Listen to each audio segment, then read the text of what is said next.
Hello, everyone. Welcome to Toon Talk.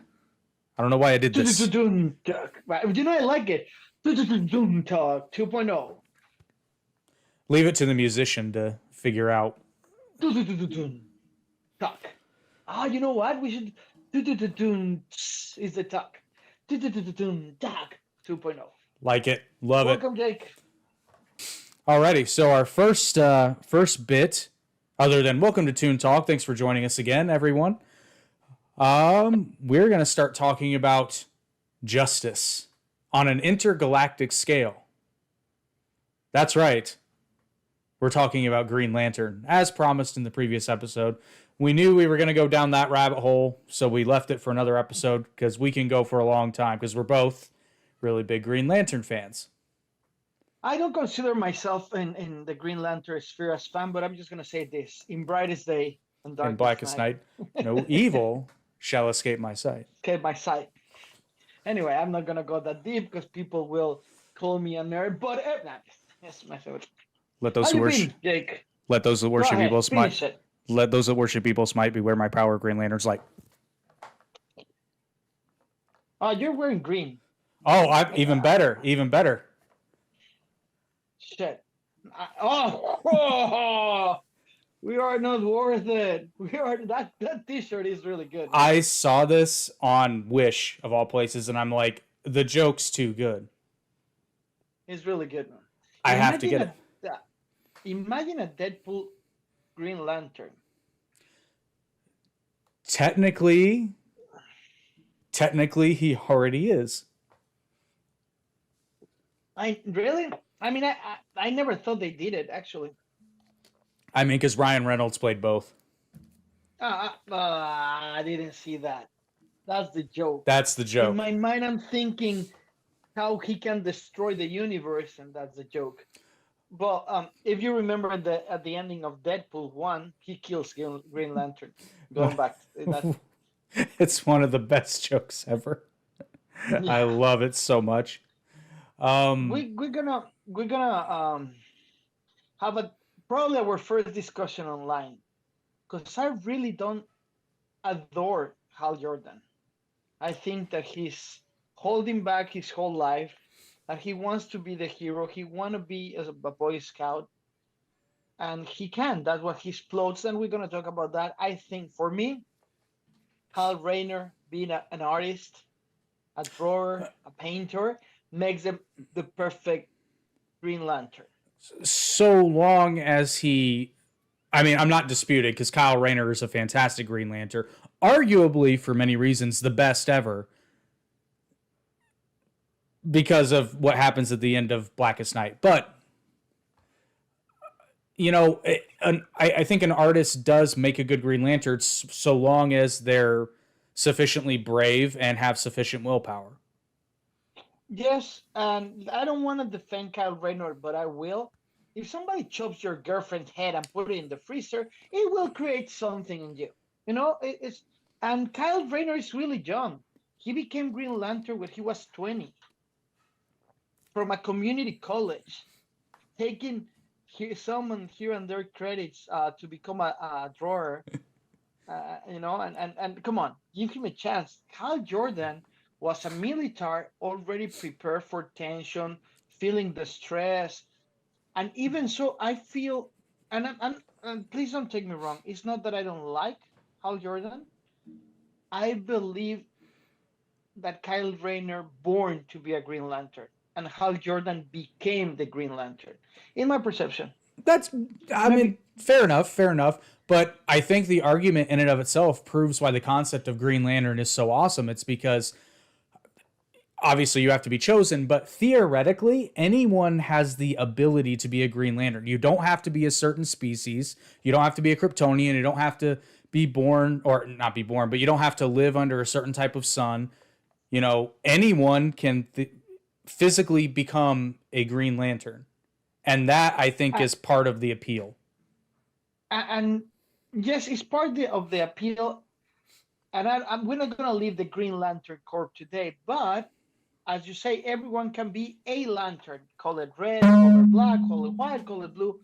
And I think that that's the most I don't want to use appealing because you just use that word. What is more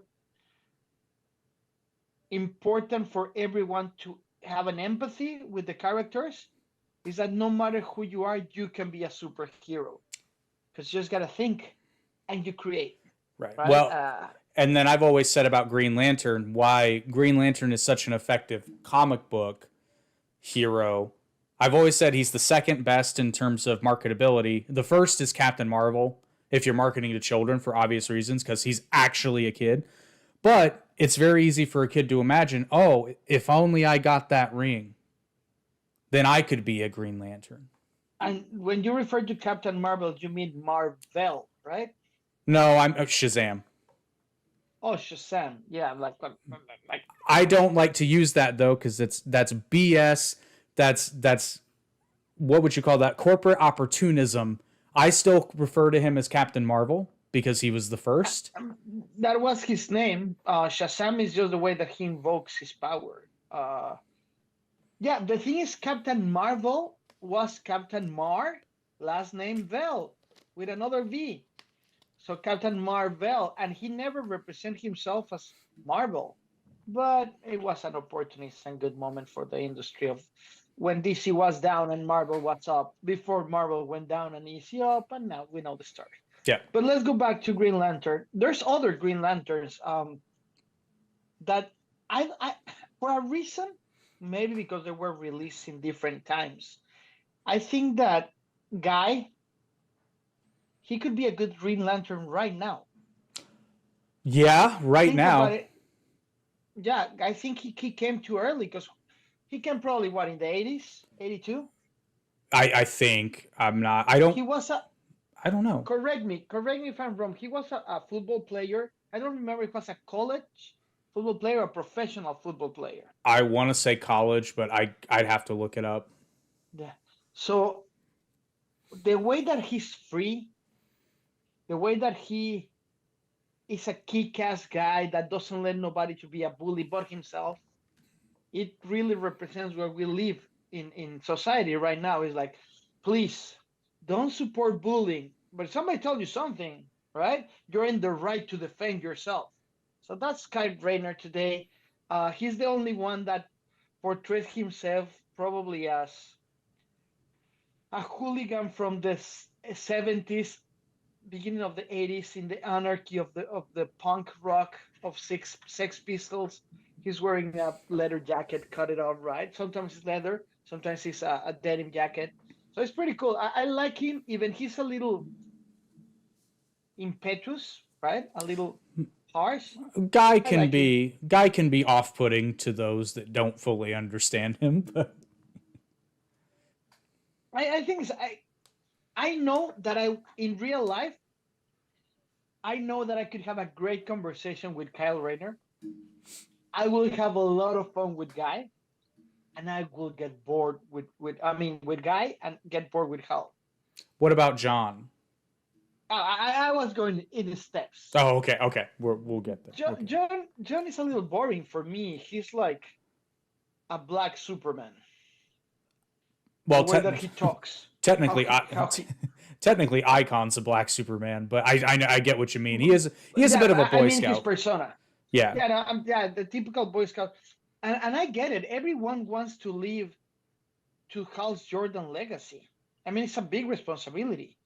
Hal Jordan became so strong in his will and the love for his city that he even defeated the Guardians. This is true. And that's a lot of power. And everything is the wheel of power. I know that it's like, I know people like talk about them and they don't like Green Lantern because their only reference is the movie. And I will kindly ask you that if we don't have to refer to the movie like it never exists, it will touch my heart. Because it's not a bad movie. It's an awful movie because it just is. So moving along. Okay, Go ahead. I will. I don't even want to say I'll defend the movie because it's not a. I think that the movie suffers from two major issues, and because it has these two issues, people cut it up. Like people cut up the CG in that movie, but what would you expect? They're light constructs. If anything, they looked a little too realistic, in my opinion. But I think that movie has two main issues, one of which being a villain that was lame. That's what I was going to tell you. The only problem with me and the movie is that they just released a couple of years before Parallax, and it's the biggest story of Green Lantern as Hal Jordan. And then they create this. My problem is the villain. That's it. The training is good. OA, for people that know, OA is the place where the Green Lanterns gather, and the Guardians were created the rings and blah blah blah. It's like the corp. It's like the main office. I Yep. like it. I like Quilog. I like everything but the villain. Yeah, and then the other thing that movie suffers from is too much of it takes place on Earth, frankly. Now, Yeah. there's another movie that I still maintain.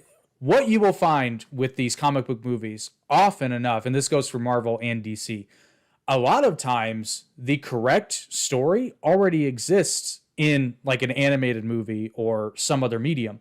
Where if they honestly would have just taken that and just shot it in live action, it would have been fine. Would have been perfectly fine. But they just had to mess with it. And ugh. We talk about some, not in Green Lantern. We talk about this in probably episode 1 or 2, and I started digging in it, and I got you a really annoying answer what they mess with it. And let me chop it in parts. When they release an animated movie by DC, is DC Creatives, director chose by DC. When it goes to a movie, it's Warner Brothers. So DC animated is distributed by Warner Brothers. They don't care about. They're not gonna make money with it. They know that an animated movie is not gonna be with it. So it's more attached to the comic book. And when it comes to a movie, are we ready for the case? That's not even the case. If the director gets an input into the movie, he will portray more royalties. That's what the problem is, because best superhero movie in the history of my life, probably The Dark Knight. The little details is because they want to put their little grain to make it unique. So, but I don't even understand how Casino Royale, GoldenEye, they're such complete movies, not good movies in my perception, and Martin Campbell did such a big mistake with Green Lantern. In my perception, he never opened a Green Lantern book. Probably There's a no way. comic, There's no way. but not a book. And then like Hal's random buddy in that movie that I was like, who's this guy? I think a magic of Green Lantern is he's a solo player that feels involved into an army, and he being in the corp, he knows that he can count with his friends. But Hal is a solo player. If you realize, uh, he messed. There's a beautiful the book, right, when Kyle Rayner became the Green Lantern, Hero Quest, wrote by Dennis O'Neil. My favorite comic book. I'm not talking about animated series. I'm talking about comic book. I'm talking a novel. The novel is wrote by Dennis O'Neil. He finds Hal Jordan in OA, retired and enjoying life, and the way that Kyle's present him is so close of how I feel. I saw a guy, little white girl, hair in the side. He's handsome, actor handsome, like Harry Ford in Indiana Jones. He even says that the guy is cool and relaxed. Of course, we that's going too deep. But when you're in OA under a prison on OA or under the OA, how you call in the army when you're not working anymore but you're still in the army? Administrative absence, something like that. Administration absence. Anyway, so he's over there. The Owens, I don't know if the Guardians, they make it easier for the people that is there. So Hal Jordan is patsy, slow, relaxed guy is not the Hal Jordan that went crazy. Because let's remember that he went totally crazy and he destroyed uh, the galaxy. I mean, You wanna he did do he did. that. You want to talk about a little about parallax so people knows about parallax? I assume you're talking about the main version that Hal Yeah. Jordan.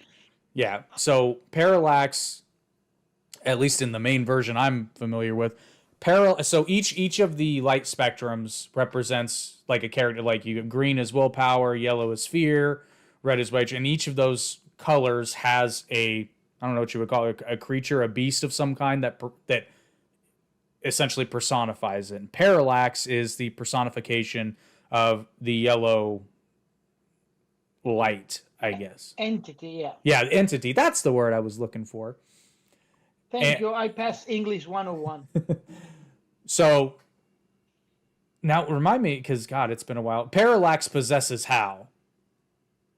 Yes and no. First, when Superman, and maybe I'm wrong, it's a long time ago. That's what I'm saying. It's been a while. Superman, the death of Superman. Then we have the fourth Superman and Cyborg in his way of when Superman returns and he's this black amazing suit of Superman, a long hair that they bring him back, not like in the movie, they brought him back like for real because his cells start recuperating. But we're not gonna go into movies today. I mean, not as much as always. Impossible. We're a entertainment podcast, so they bring Mogul. Mogul, that's the name of the bad guy. Mogo. That Mogul, yeah, Mogul. So he destroys West Coast. Now, let me make a parenthesis there. Gotham City is New York in DC Comics. Chicago is Metropolis. West Coast is LA. So he destroys LA with a big machine, Mogul. It's funny because it's read Mogul in Spanish, but whatever. Even I didn't read it in Spanish. Anyway, so he destroys it. So Hal Jordan goes to the end of the universe. First, he goes to Oa and tell everyone, "I want to rebuild using the will of the my will and the ring. I want to recreate West Coast because all LA disappears, goes underwater because the San Andreas fault and Mogul has he does this and probably if Alexander Sakal is watching this, gonna be telling me, nah, it's not like that. But we will have him in another podcast. But the point is that he goes to Oa, tell the Guardians that he wants to rebuild West Coast. They say no. He goes crazy because everyone that he loves and his ghost life, he's an LA guy. So he kills everyone. So the when he destroys and fights with the Guardians, he goes back. It's it's implied that Parallax is getting into his head at that point. He comes back and he rebuilds West Coast. There's another little outburst of the Guardians. So he goes to the end of the galaxy to face Parallax. At that point, Green Lantern is an outcast, a pariah. All the corps are looking for him. In a point, it looks like he was dead, Hal Jordan, after he defeated Parallax. So he faced Parallax and he put his last hero quest, if you will, his last hero moment. And he finds Parallax that we found that Parallax is an extension of what is the name of the leader of the Yellow Corp? Oh, Sinestro. Sinestro is an extension of his brain and his evilness. And the bottom line, he went crazy, and they take the ring out of him, and they put him in a jail in Oa. And all the people, because the Guardians destroyed this new version of LA, right? But all the people, the energy of the people that die over there are reborn at the end of the universe, and they help him to destroy Parallax. That's the main story in a nutshell, because we're talking about a year, probably a year and a half, right, of comic. Yeah, I was gonna say that very condensed very version. condensed version. So Parallax, that's what Parallax is. An entity that is the evil incarnated inside the mind of a hero, using the gratitude and love and will that he had for the people that die. So he's really powerful because he's carrying culture and will and the evilness of everyone. In every person we have good and bad. Every human, if we take the terminology of Dungeons and Dragons, we're chaotic evil, everyone, or chaotic good or chaotic neutral. That's how we are. Chaotic evil will be Ted Bundy. Chaotic neutral is you and me. Chaotic good will be our grands, right?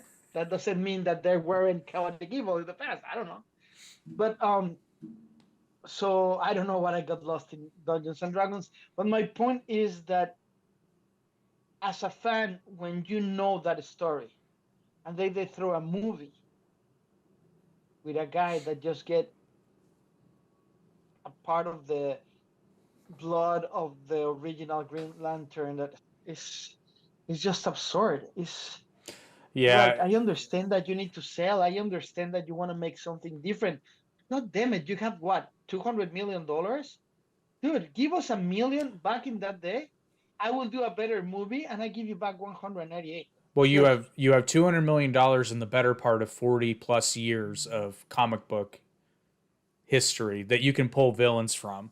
So yeah, and I mean, and Hector Hammond is a villain in Green Lantern, but to bring Parallax out in the very first, and again, my other issue with the movie is the fact that not enough of it takes place in space, because Green Lantern has an entire sector of the galaxy that he has to patrol. He or she, because the Earth is not the biggest problem that he has. Well, and not only that, there's quite a few Green Lanterns from Earth, and some of them serve simultaneously. Some of the times, Earth isn't even in their sector. Like, they might be gone from Earth for years at a time, certainly months at a time. But Carol Ferris just keeps on waiting. Well, not always. Are we gonna go that way?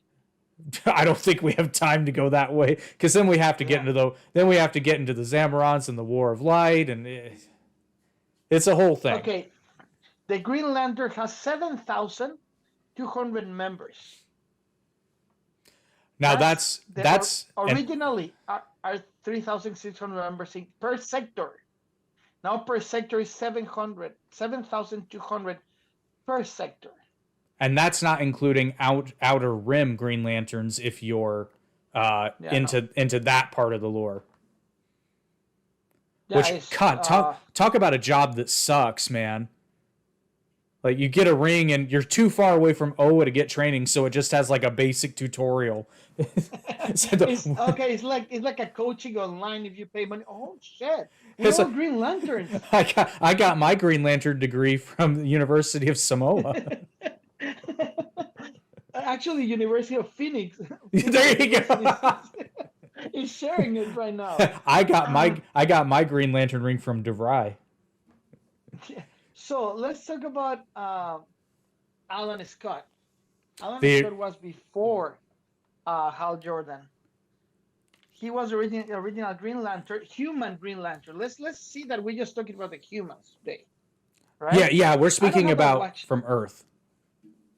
And before we keep digging into this, today we have a great show. We do. Have two guests. This is the first time that we have two guests in the show. We have an amazing keyboard artist that she's jumping right in TikTok, and then we have the singer of a metal band that is not Again and Forever. Calm down, this is me. We're good. Anyway, so Alan Scott. Alan Scott was, and correct me if I'm wrong, he came out in the New 52 or in the Crisis? Well, no, technically he came out during the Golden Age, but they reintroduced him. Yeah. So because he helps the Second War. He helps the Second War people. Yeah. He was technically not a member of the Green Lantern Corps until it was retconned to where he got a broken ring. So, and technically, unless I missed one, because I didn't read any of the New 52, I saw what a shit show that was going to be, and I said no thanks. To my knowledge, he was never a member of the Corps. No, he is the new what? New 62. That's the number. New 52. No 52.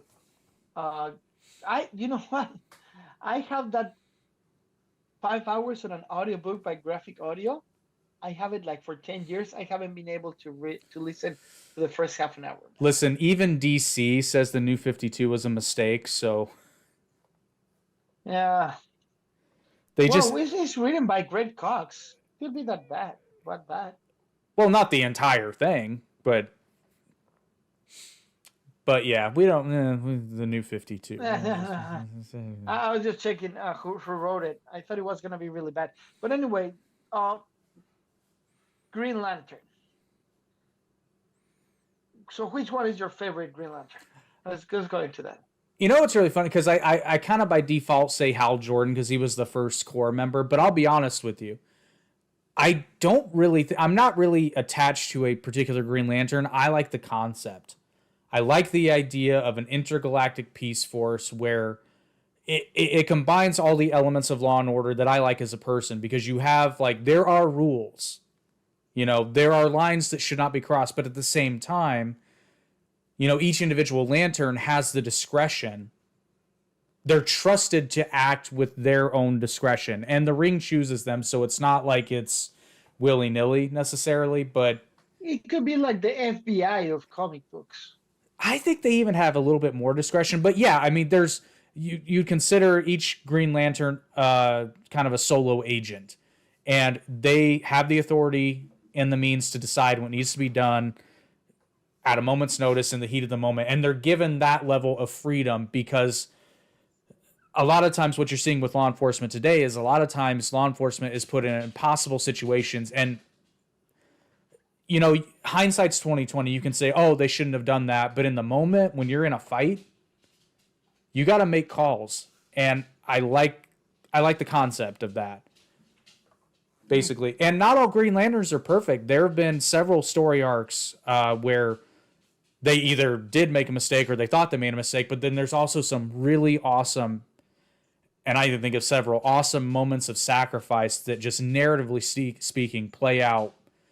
The most recent one was in the last season of Young Justice. We saw Tomar Ray sacrifice himself, and that was, I mean, from a narrative perspective, it was awesome. It sucks because I like Tomar Ray. Yeah, that's why it hurts so much. I was just reading while you were talking. Actually, you wouldn't believe this, but Guy Gardner was introduced in 1968. That early? Huh. But it was re-engaged in 1980s. The first one was created by Gil Kane and John Broome, and it was released in March of 1968. He was a core member of the Green Lantern family, but then in the 80s, it was relaunched to be a parody of the ultra macho, red-blooded American male. So I've never seen the original Guy Gardner. Probably is more serious, probably. Yeah, I would imagine so. John Stewart, I don't like architects for a reason that I don't understand. And he's an architect, so just it's an architect. Apparently not in every version, because I've always known him to be a Marine. Really? Yeah. Every version that I see now is created by Dennis O'Neil. He's my favorite guy.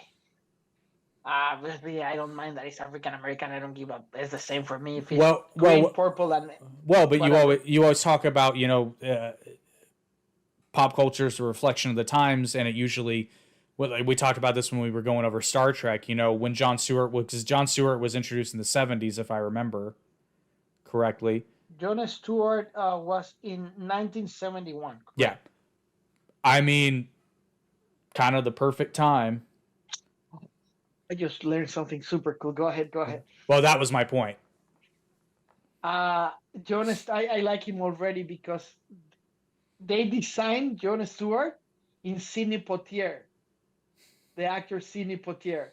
I didn't know that. That gives him a different uh, perspective of me because Sidney Poitier was the first African American to be nominated or win an Oscar. I don't remember an Academy Award, but uh, yeah, he was Academy Award best actor. Yes, he was the first one. Yeah, man, I'm looking at a picture right now of Sidney Poitier, and he really looks like him. Oh my god, I didn't know that. That's cool. Now, let me. I Oh, go ahead. Go ahead. No, go ahead. Go ahead. I was going to ask you if you had an opinion or knew that much about Jessica Cruz, who is the newest, I believe, Green Lantern from Yes, Earth. Jessica. No, wait. There's another one. Yeah, There are many. there's Simon Baz, but I don't know that much about him. John Lee is the first Asian. That's He was right. released in 2001. Then we have Lansam Laham, that is the first his of Sicilia, something like that. Daniel Young from Montana. He was in a band of outlaw that is in 1873. I mean, Avin Sur, everybody knows Avin Sur. If you don't know Avin Sur, just Google it. I'm not going to go that long. Uh, what a jerk. I'm looking through all. If you're listening to a podcast talking about Green Lantern, you should know who Abin Sur is. Yeah, if not, move along, people, or just fast forward. It's fine. Jessica Cruz. What I have is that Jessica Cruz appears briefly in Green Lantern Volume 5 in 2013, but did not make their official debut until the last pages of Justice League Volume 2, number 30. When the Ring of Volhum locates her, she was doubted the Power Ring while she was host in the Ring of Volthum. Now is a member of the Crime Syndicate of America. Cruz became an official member of Green Lantern Corps at the end of the Dark Side War storyline. This is the first time I heard about her. I saw her. I never. There's a board game called Heroes Click. Do you know it? Hero Clicks. No. Back in the day, not back in the day, like 10 years ago, we were recording our, I don't know what album, right, with a previous band. And I was producing a metal band called Segment.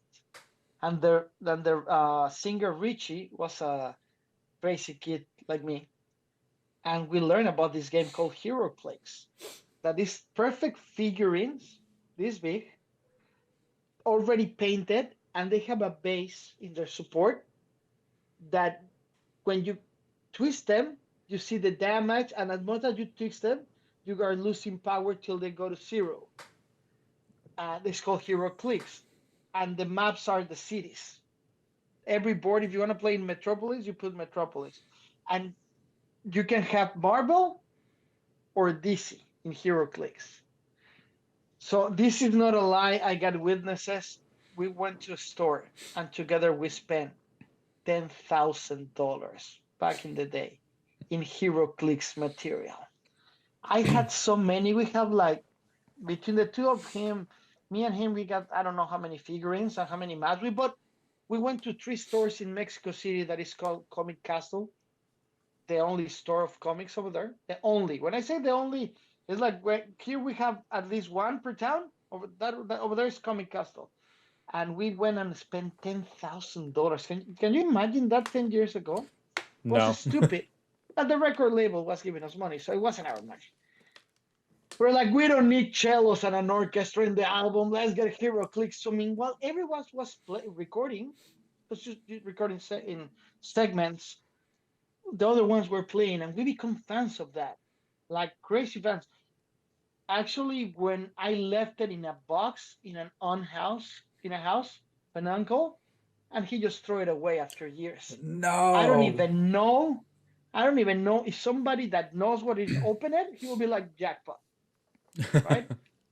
But I have green, and they have this special edition of Green Lantern that it was the base and the little figurine, and you can wear it as a ring. All the Green Lanterns one, and it was all the Green Lanterns, all the Blue Land, everything was.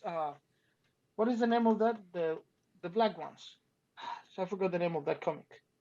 Oh, When the Blackest black Night. ones, the Blackest Night, there was a Blackest Night edition, but they have one edition with one big event, of expansion. It was really good.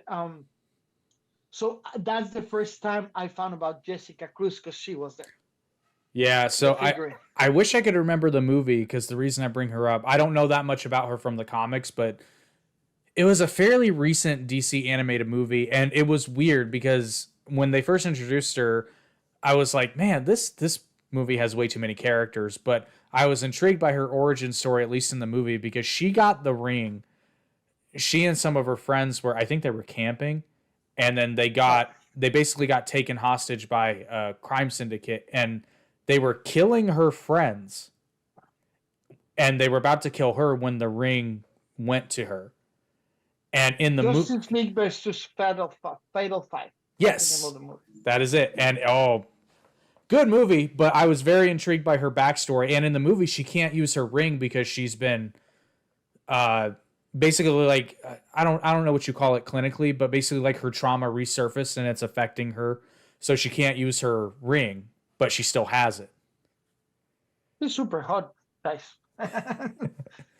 But yeah, I'm looking at her right now. There's a picture of her Wikipedia. And Green Lantern Jessica Cruz, black hair, long hair, all dressed in green, obviously holding an umbrella. But I'm assuming she's Latina, correct? as yes, as far as I'm aware. I can't believe it. Well, last name like This is Cruz. fantastic. I'm seeing the picture that she's wearing an umbrella, and actually it's because she operates in Portland, Oregon. Huh. So she's, but that's funny because Portland is one of the few states and cities that appear on DC Comics. They don't have an alternative city.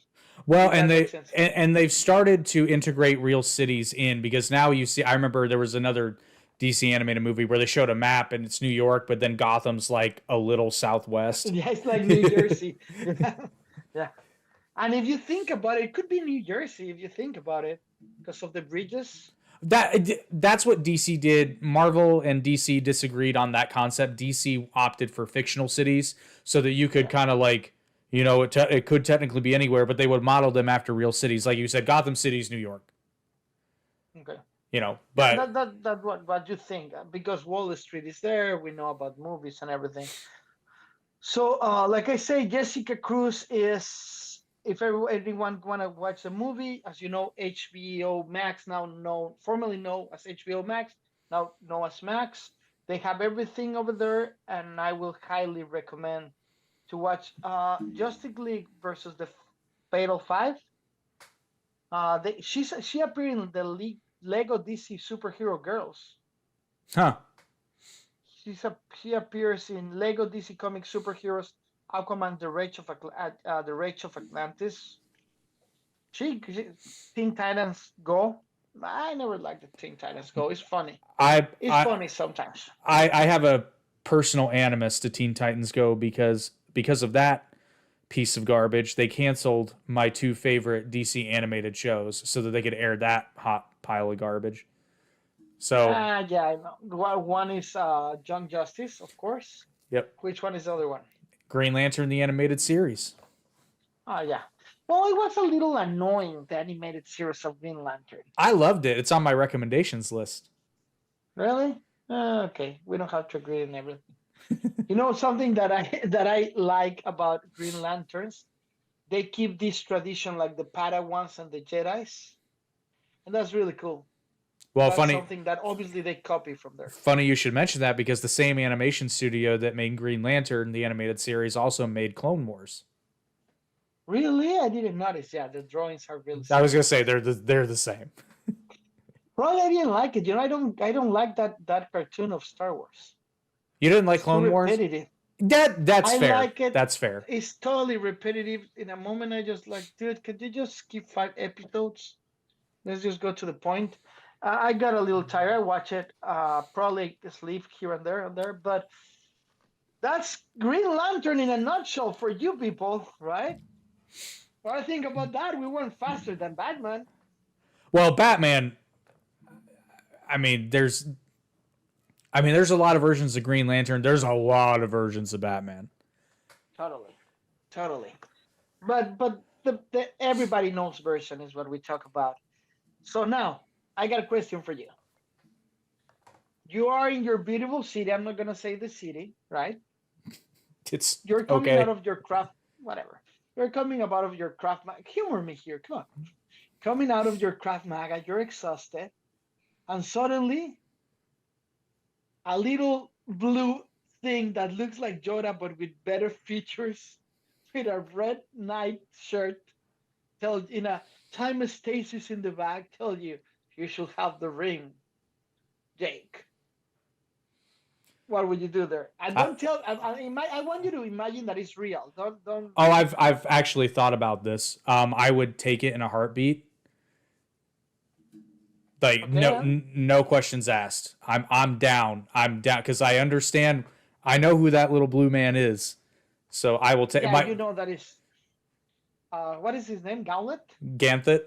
It's probably Ganthet. Gauntlet. It's probably He's Ganthet. Gauntlet is the only one that interacts with humans.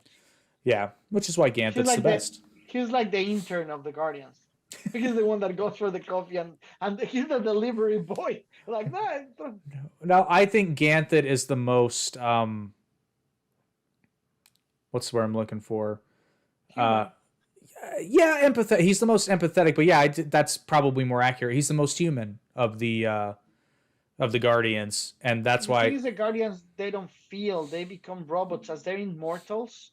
They are far away from their mortality. And I don't know a lot about the Guardians. I know what everybody knows, the general view, right? That they look like a blue version of Yoda that looks like Albert Einstein, right? But okay, you have the ring. You put it on. First of all, what finger you will put it on? Probably the middle finger of the right hand.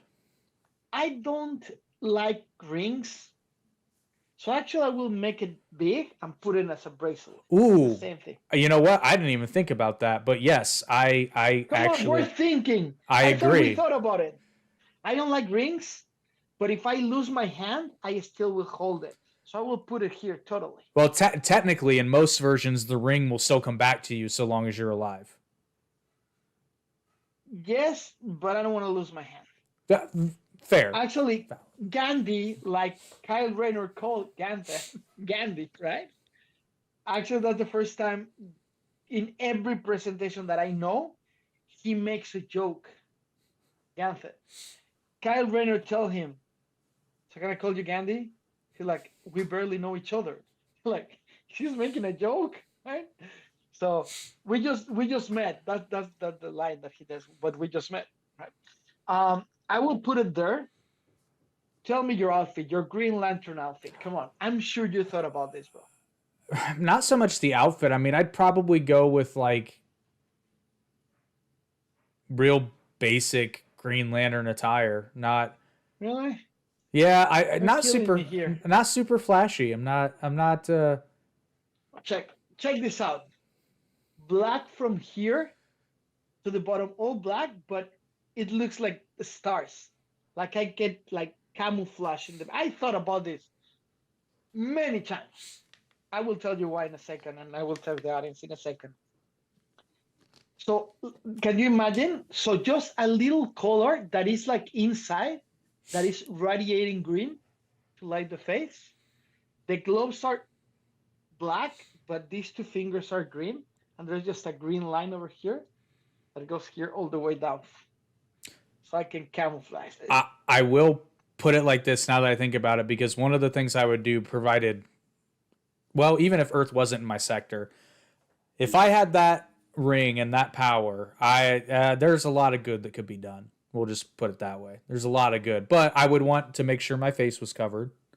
I wouldn't use I know it's part of the tradition of the Green Lantern, but for some, Oh no, it's a my face will safety. be fine. It's a safety. I have to sleep. Yeah, my ass. You can go and sleep in Pluto. That I will okay, have my fair, face fair. that, and I will have the same haircut, right? But the top will be black. I mean green, and the rest will be black. Oh, Oh, give yourself I green thought hair. about it. Probably dark glasses, but dark green. And you know what? I'm gonna make that suit for me, and I'm gonna use it soon in this thing. So it will be spandex. I need to lose weight. Well, the The ring will fix every mistake. Yeah, there you go. There you go. But no, I would actually, as long as I was operating on Earth, I would be covered head to toe because I would want not just my anonymity, but I would want it to be a symbol, like kind of like how Stan Lee has said in the past, like the beauty of Spider-Man is he's covered from head to toe, so he could be anybody.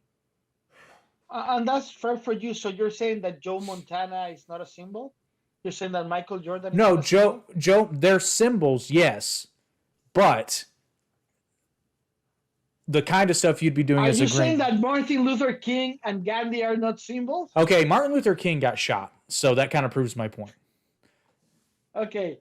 And Gandhi, Gandhi ever have? Hold the press. He wasn't yet. I'm just messing with you. Hold the presses. Jake says that Gandhi and Martin Luther King are not symbols. No, they most definitely are. But I'm saying that it attracts some negative attention from negative people. So tell me how your mask would look. It would probably just literally just cover, like kind of like Black Noir, I would imagine. Just literally just cover. Yeah. Just cover. No, I will show my face. My ego is too big. No, I'd have it. It'd be like a Black Noir mask, but then there would be the lantern logo right here. You see, now we're talking. Now we're talking. Deciding. I like it. Now we're talking. Although just to fuck with people, I might have a version where it's like this. I'm totally worried. If you have the ring, you can the bracelet. I would not use a ring. It will be annoying for me to feel something here. I can't. So something like this, right?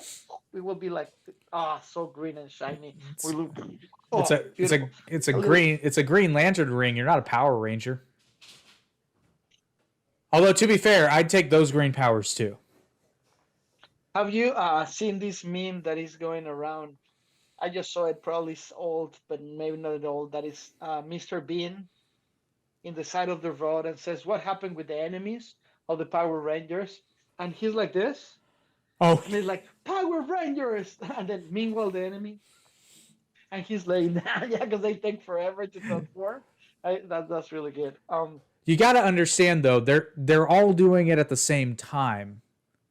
It's not like they're doing it one at a time. I know. You're an editor, but it's funny how they manage. So now, tell me before we have our first guest. I don't know if she's in yet, but we still have a few minutes. Let's assume that you're taken to OA and they train you. Are you ready? They fix your everything on you, right? You will have an advantage because you're studying Krav Maga. So you will be a fighter, a physical fighter, and you will use that thing. You're smart. You're an editor. You can edit a lot of things. And I know this is not going to happen, but they let you choose your sector. What sector will you take? Will you take Earth? Yeah, I was going to say, I know the number, but I can't remember it offhand. But yeah, I would take Earth. How could I not protect my own home? If given the choice. Really? No, I will let it for you. You will never fucking see me again unless you call. I'm gone. This sounds. Jake the guy with the thing that doesn't want nobody to know. Mom, don't post it on Facebook, please. He's like, thank you, Jake. Right? Is the one that is gonna be protecting you. Send me an email. If you need to call me, just call Jake. Right? No, it sounds kind of dorky, but I mean, it's if that ever actually did happen to me, it would be not only a great honor but a huge responsibility. And there's so much horrible stuff that happens on the planet, and if I could prevent one, I'd do it. I know it sounds corny, but like, if I could stop one bad thing from happening, I'd do it in a heartbeat. But you know what? I think that you will be a great superhero. You are a Boy Scout, man. I'm not. If we were here, I'll be. I'm no guy because he's there. But you will be Hal Jordan, and I'll be Sinestro for sure. Green Sinestro.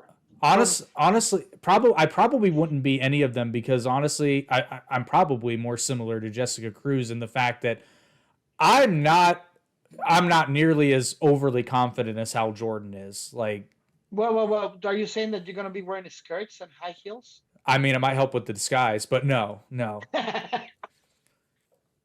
Okay, so no, I wouldn't be here. And if I were a super, I think about, let me, we have 5 minutes before our guest. I don't know if she's online, but I'm really excited for this guest. Um, I think about it so many times. When I was 12, I stopped sleeping personally. So I started taking a therapy that you program your dreams. So you program your dreams, so you start having the first stage of dreaming is what you think, and after REM, the last stage of dreaming is what I program, so I don't have nightmares. I start at 12. You can imagine how many nights that is. So I've been Michael Jordan, I play in the NBA, and my only two go choices to be superhero is Green Lantern and Superman. The rest are boring for me. I mean, they're cool. Don't take me wrong. I can be the Shocker, and I don't care. But I can be, I don't know, what is the guy from Marvel that whatever he touches, he becomes that the bad guy with the BlackBerry. Is part of the evil four. Everything that if he touched gold, his whole body become gold. I'm not sure. Huh. It's funny. He appears for the first time in Secret Wars in the 80s. Anyway, Absorption Man. Absorption Man. Oh, okay. Yeah. Although Anyway, it's funny you bring up dreaming because it's one of my favorite. I don't. Well, I mean, I probably dream very often, but I usually don't remember them. So to me it seems like I don't dream. I have one that pops up every so often, and it's weird because it's a lucid dream. Like I know I'm dreaming and I'm in full control, but in this dream, and I know what it feels like, so I get really excited. I'm like, oh, I'm having this dream again. It's a dream in which I can fly. But it's weird because there's body mechanics to go into it, and I can tell you what it feels like to fly in this dream, and it's one of my favorites. I like it's so cool. Being able to fly would be so fucking cool. I will highly recommend that you look into programming your dreams, at least not every day, probably once a week, because you gotta go to every possible detail. To every possible detail. Like you are seeing something, you gotta see exactly what is in front of you, so your mind believe it. Christopher Reeve made a movie that he go back in time. I don't know, as time goes by. That's the name of the movie, I think. That he programmed himself so much that he goes back in time. A fantastic, romantic, beautiful movie. And he's fantastic. And if you program yourself till you fall asleep, you separate yourself from reality, you will remember everything about your dream. Probably just need to program yourself flying. Oh man, So you will have it vivid. That's the best part too, is because I always remember it when I have that dream. I remember everything. It's That's nice. so cool. It's so cool.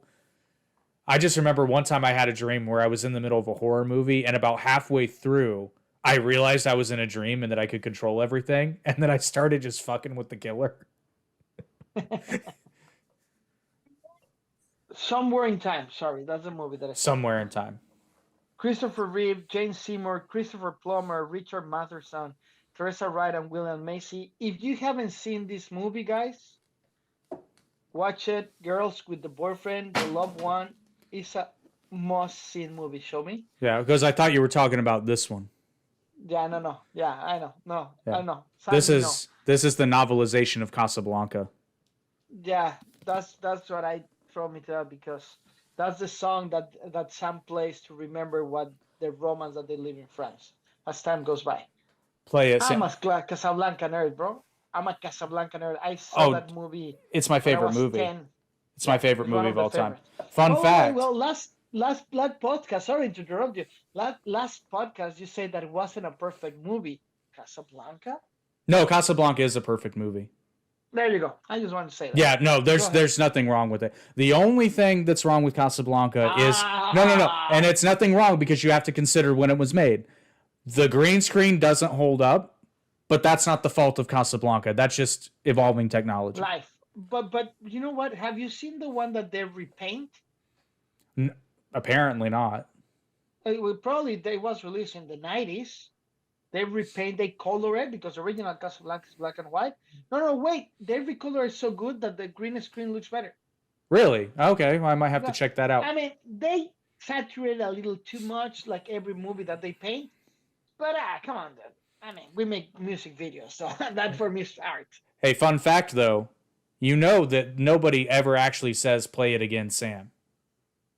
Nobody No one in that said, movie. "Play it, Sam." No, miss. Rick doesn't allow me to play it. Come on, Sam. Once, do it for me. Then you don't know. My nickname of Max probably comes from there because Max is the kick-ass guy that keeps the girl, saves the country, and keeps the guns. Keeps the guns. Poor Rick. I mean, remember that they're trafficking for the Man, revolution. man, I'm telling you. Wait, Max Laszlo. Max Laszlo, yeah, that's his name. The one that keeps the girl, his name is Max. Is it? I don't remember that. Brother, Victor, no. Victor Laszlo. You're killing me. I'm gonna go crazy. What's your well, you can't pick a favorite part, but one of my favorite parts in the one of my favorite parts in the movie is when the Germans tell Louis to close the bar. And he goes up, he's like, "You're closed." And Rick's like, "Why in the world for?" He's like, "I'm shocked." I hate you. It's Victor Laszlo. Yeah, he's like, "I'm shocked to see that there's gambling going on in this establishment." and then the guy comes over and gives him his winnings. Thank you very much. We put that. That's fantastic. Claude Rains was that actor. Fantastic. My favorite part, probably because that's my favorite comedy part, but the first part is when they sing the Marseillaise in front of the Nazis. Is such an emotional moment, right? Well, So you have to remember that movie was shot in 1940.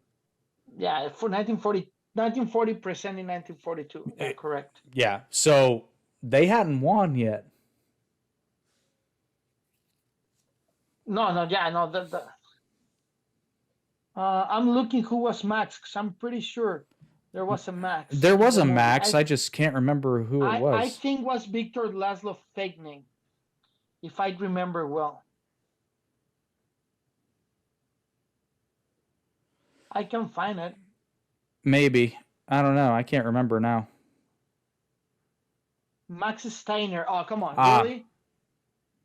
Oh, my God. No, it was the guy that made the movie, and his name is Max Steiner. Thank you, Ego. You can even give me that thing. By the way, I want to say hello to Ego. I don't know if our guest is here, but I will still a couple of minutes. We can talk more. And I want to talk, and we're going to talk more about the section that we have with reimagine and covers. There's been a new air into Again and Forever with the new name that I present to them and tell them, you know what, guys? I would like to make one cover song, reimagine the song. You already listened to the song, Jake. Even it's a secret, don't say which one. We already have the music video. It was so easy to make because it's my first time animating things and I love it. And then I call him and I say, what do you think if we do just send it? I already sent him 2. He already finished 2 more. We're going to release an EP just for covers, reimagining covers. And it's not covers, reimagining songs. And I'm so proud of the band because actually they are delivering. This is the first week in the whole history of the band that I need to call my band members to ask them for their social media post. They were sent to me on Sunday. Thank you very much. Go ahead. Sorry. I need to talk about Again and Forever. So I think you got to say something, right? Well, our guest is here. Ladies and gentlemen, we have here Megan, better known and Meg Star. Welcome. How are you? Thank you. Thank you for having me. I'm doing great. Thank you so much. How are you doing? Great. First of all, I want to congratulate you with the look, with the hair moving and the nature of the back. Thank you so much. This is super cool. This is actually, I'm in the middle of like, I just took my son to a job interview and then I'm picking up my daughter from her work. So we're just in a parking lot right now. No, but that's Um, fantastic. It's like really, really but the unique. aesthetic is Everybody, giving. The aesthetic is giving. there you go. So, Mike, thank you for being here in Toon Talk 2.0. Tell us a Thank you little for. bit about yourself, please. Oh man. So, well, music is literally my life. It's been my life forever. So, I am just a mom who makes music on her spare time and hopes to reach the masses with it. And I totally enjoy writing, the creative process, recording, making my voice pop, sounding different than somebody else. Um, and yeah, that's basically musically where what is good about me. Anything else like personal is pretty much I've lost all that just because I'm always chasing my kids around or doing something for the family. Thank you. Tell us a little bit about your history. How how Megan became the hip hop artist, because I'm not a hip hop fan and I really like what you do.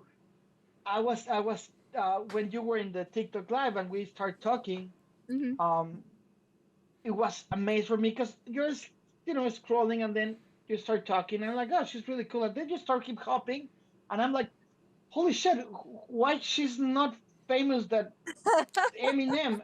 I'm not kidding. When you start talking really fast in your hip hop, so good. The rhythm that you put, the bars that you make, that they're so different that everything that I used to listen in the mainstream. So I really like it. How Megan became Meg Star? Thank you so much, by the way. That's actually a great question. So I was actually deemed the name Megstar. I didn't create it myself, and this was a while ago. I was actually performing at the Clevelander in on South Beach in Miami. I used to work there, so I would bartend and then I also would dance there. So I had two different jobs there. So I was a Showtime dancer, and basically, I was always up on the stage. I love the stage. I love the spotlight. And then there was one day where they were like, "Oh, sing something," and I was like, "For sure, like let's go." So I sang a song up there, and my friend Lucky, he was a bartender there. He goes, "You know what? I'm gonna call you Meg Star." I was like, "I like that." Ever since then, I've kind of just ran with it. So, I was a singer. I was always a singer, always a singer. I would just do like cover songs or karaoke or things like that, or just had a love of singing. But I never had the opportunity to lay anything down on a track myself. I didn't have studio access, anything like that. It wasn't until 2020 when I found the Voicey app, which is no longer in existence, RIP Voicey, where I was able to beats and create music with the beats. We made music and visuals, and you were able to do like four different, layers of music. And I fell in love. I was like, wow, this is what I'm supposed to be doing. And 3 months into that, I took my lyrics and instead of singing them, I rapped. Now, I always loved hip hop. Like I loved Eminem, Busta Rhymes, Biggie, Nicki Minaj, Missy Elliott, all these great artists. So I always would rap along with them, but I never thought I would actually be sound good rapping on my own. I was like, I'll sound ridiculous doing such a thing. But yeah, I just did it one day and I was like, whoa, this was not, this was easy in a way, like it was effortless. And it sounded better than I expected. And I got some great feedback and I kind of just rolled with that. And I haven't stopped since. Now they call me That's Meg Bars, Meg Bars. Now it's Meg Bars. So AKA Meg it's Star, really good. AKA Meg Bars. I was listening to your music right before the podcast to get more involved, and I really like it. Thank You you. better do some collaboration with Again and Forever soon. You need You to do already something know with it. my band. Um, so you are in San Francisco, correct? You live in San Near Francisco, San Francisco. I'm in the Bay Area, but I'm the about Bay an Area. hour from San Fran. Yeah, but near there. Oh, that's pretty cool. So, what can we expect for every time that you lay a track? Is something that you write previously? Is what you're feeling in the second with the music talks to you? How that works? These are great questions. Thank you so much. So yeah, it's basically when I hear the beat speaks to me. So it's kind of just the words that come to my head at the moment. If it's one word, like my song Destiny, that word popped in my head because of the way the track came about. And I just went, what is destiny in my head? And like created. And I also like to teach lessons or give insights and wisdom through my lyrics. So that's basically what you're going to get from me. And I like to write about persevering or, like I said, inspiring others. But it just depends. Or if someone sends me a song and like there's already like a theme, I can easily put myself into that by either past experience, someone else I know's experience, or just like creativity. Great answer. Uh, your song Destiny, and let me share this with you, Jake. When you're listening to her, like, oh, she's good, right? Oh my God, look how he changed the tempo. As a musician, what you do with the chorus, how you break up the time is unexpected. And when something unexpected in music become so refreshing, because in hip hop, again, I'm not a fan of hip hop. Don't judge me, people, right? But I'm used to the na na na na na na na na na na na na na na na, and I go like, please change a little, and they say yes, I have a new track. They just put more hi hats, na na na na na na na, and I'm like, God. But when you hear something that breaks the tempo, that speed up the tempo without losing the structure and the foundation of the beat, that's something that is really, really attractive of your music. Thank So, you. what is next?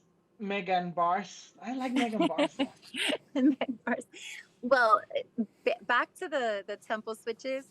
I get bored so easily. Like I need flow switches and I need words to be repronounced so they sound different and unique. I love that. So I'm glad that that resonates with you. And the Falia Sister Nay, that little like that just came to me. You know, we're tapped in, you know, to another spiritual realm and whatnot. So I do believe these are gifts from the beyond, from my spirits, from you know everybody around me who's helping me, and I'm just like tapping and downloading these messages and like I'm getting them out for the people. So if I actually heard that in my head right away. I thought of the word destiny. I put the beat on and then that just kind of came to me and I was like, yes, go record it right now. Record that right now. Don't forget that. What's next? I'm just going to keep making music. I've actually been on a little small hiatus music-wise. Lately, I've just been, you know, life's been lifing. So I haven't been able to sit down and even write anything recently. So that's what's next is actually finding some time to write my next single.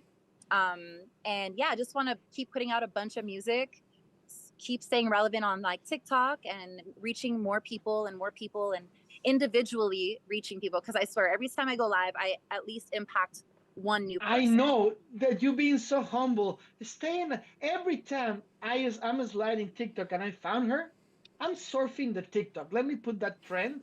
That's how we're gonna refer to TikTok. I'm surfing the talk. I like that. So meanwhile I'm surfing the talk. Suddenly I go with her, and it's not 5, 4, 10 followers, so many, and every one of them is like, please collaborate with me. Please, hip hop right now. It's so amazed. You have more collaborations online than albums with yourself. That speaks highly of the respect that you're generating to musicians around the world, because everyone with vision and that understand how hard it is to find that unique X factor are the ones that they please give a collaboration with me, because their song was here and with your input and your bars go here. So you're raising the bar for a lot of people. You're raising the bar. Hey, look, here's the thing. I have so many people that ask me that and they'll hit me up and I can't even get to everybody. I'm like, look, I'll try when I can to get to you. I have 2 right now that are like happening for sure. And these are really, really great people. Like my friend Mike Tech, who's so talented. I met him through TikTok. He's been waiting on me to just add a verse real quick into a song that's already done. And I have not been able to do it. So yeah, it's crazy. I have a lot of requests for collaborations, so much so that I can barely make my own tracks because I'm just like, yes, I got you. And then I feel obligated, like, okay, I got to get to this. Like I'm letting them down. Like I need to hurry. But usually when I get that, I can't, as soon as I sit down and give myself that space, the songs come to me super quickly and super easily. Unless I'm in a creative rut, of course, because we all know how that goes. But yeah, it's crazy. That's so cool that I'm able to, like I said, individually meet people every live I do on TikTok, and I get so many new followers. And every time I go live, it's just more and more growth. I see my streams go up every time I go live. So yeah, shout out to TikTok for allowing that type of, just blessing to come into my life, honestly. Because if not, I'd just be making music and hiding on my couch and not able to promote it. I'm not very good at promoting. I feel you. It's time for a manager, Meg. It's time for a manager that you make money for those collaborations. Not the one with Again and Forever, but the next after that. No, look, I'm gonna get on a track with Again Forever, because look, I did the Death Pop song. I played it for you, and I love rock music. I do, so I feel like I could spit on any beat, like rock, whatever. I don't care, as long as the beat resonates with me. I'm on it. You know what?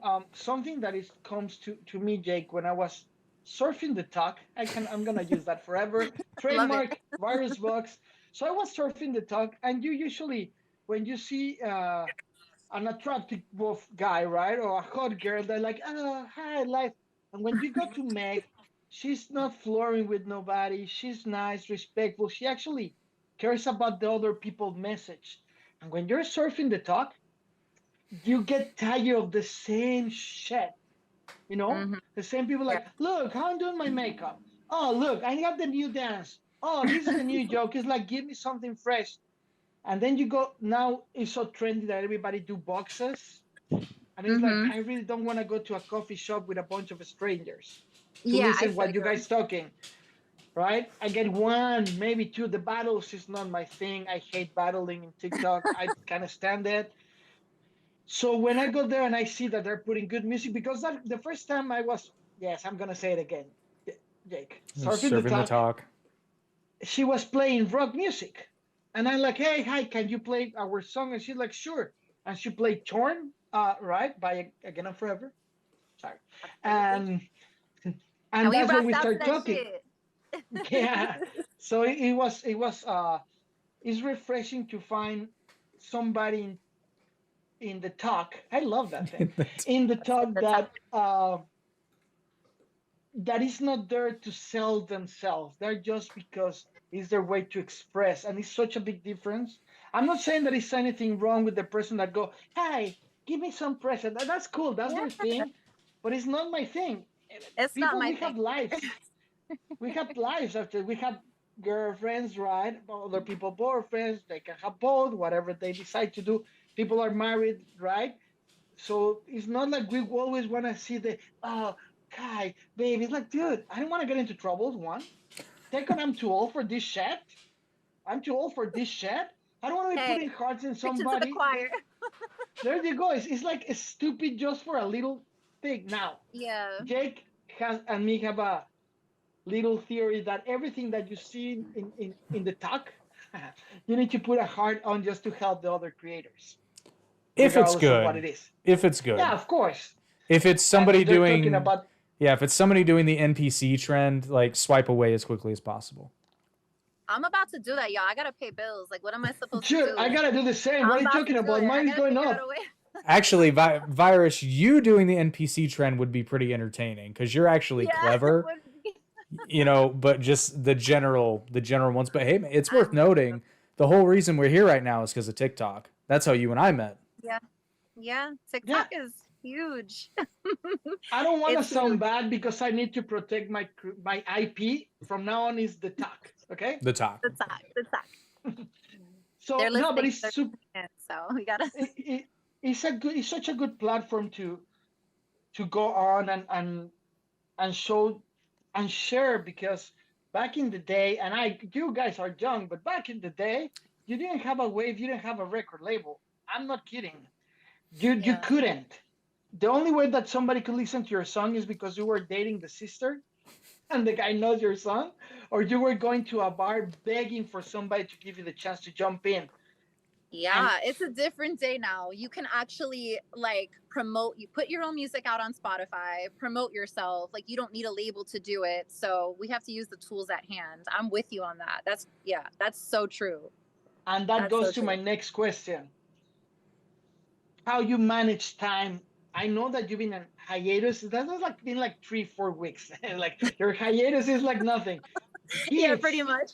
Mom, wife, work, TikTok. I mean, TikTok is consuming everything that we say about the talk is good, but in time is consuming as hell. Yes, yeah, it is. So how you manage to deal with all that? Listen, I'm tired. Okay, like I wake up, I got to get the kids to school. I have my two, they're 6 and 7. Then I have my husband's two kids here. They're 20 and 22. They just started working. So now I'm like taking them to work. We try to go to the gym. I try to get some hours in with work. I got to cook dinner, do homework with the kids, get the kids to bed at a decent hour. So if I want to go live, I will make time to, get myself together. And when I put them to bed, press it and just go. If you want the time, you make the time. As far as the music goes, like, yeah, you're right. It's been a few weeks since I've written something, which to me is too long because I usually like to do it on the daily, but I definitely have to get into the mindset for it. And like I said, there are not enough hours in the day, but when you want something, you create it within those hours. And sometimes you lose a little sleep, and that's just life. Well, Leonardo da Vinci used to say that you just need to sleep 3 hours to become a genius, if I'm correct, right, Jake? So well, and just fall asleep. I don't do good on 3, but well, I'll and do it if I have to. As Haywood Banks once said, sure, they accomplished more in a lot less time, but they had more time to do it in. Boom. There you go. You see, that's what these guys, they my co-host. He's so smart. I'm so surrounded by talent. That was amazing. I don't know that being able to quote Haywood Banks makes one smart, but well, I can't. I don't even know who Haywood Banks is. So I mean, the fact that you even know that is able to quote somebody is good. You can quote me anytime. I can't even quote myself these days. Like I forget what I say. Like wait, who are you again? I gotta go back, look at my notes. So when can we expect the next track with your collaboration? So, yeah, I have, like I said, I have 2 lined up on deck right now. So as soon as I get them done, they should be released within, a couple weeks after that. So I would say probably, if not this month, definitely November, you're gonna get new music from me. And then my new single, whenever it's done, I'm shooting for November. November's a good month. It's my birthday month, so it's good juju. Congratulations in advance and good juju. Something I don't care, but I will respect our guest. My religion is not as normal like everyone else because I'm a rock star and I can do whatever I want, right? But when we start with that, we connect right now because we believe in many similar things. It became so easy, right? It's like if you go camping and you find that the other person is a Boy Scout. It's like, holy shit, man, you know how to do a knot. You know how to go. Yeah. I know. That's what I mentioned, the Boy Scout Jake. So we're really blessed in our lives. Yeah. I'm really happy that Meg here has her life together, right? Like every normal being, right? And I'm too, and I just see a lot of success in your way. I'm really, we interview a lot of people and you can see where they are, and everyone is so talented that come to the show, but I really see you in big stages, Meg. You're gonna hit hard, man. You're gonna hit hard. Thank you so much. That means so much to me, honestly. Like, it's nice to hear because sometimes, you get that imposter syndrome or doubt creeps in or life is happening and you're not really like, you forget like, the capabilities you have. But definitely, like you said, to trust in the higher power and the higher sources that we're connected to is definitely important. Ma And to hear it from somebody with your talents and your humble state, and that really means a lot to me. And I thank you from the bottom of my heart. So now I can't let you down. So now I have to go to the top because you said so.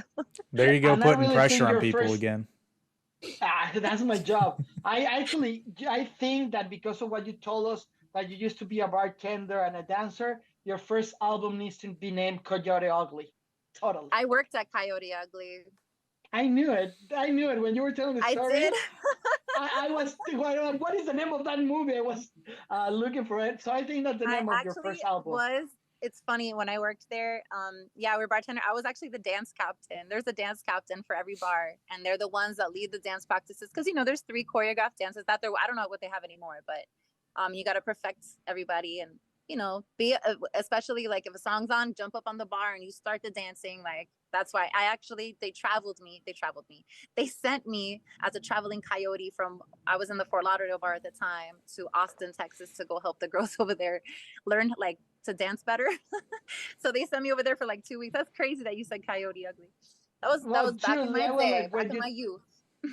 When you were saying, I'm like, what is the name of the movie? So I think that needs to be the name of your first album. You know what? I'm gonna have to throw that in there for sure. Like, and this interview is not real. We just want Jake and me to learn how to dance.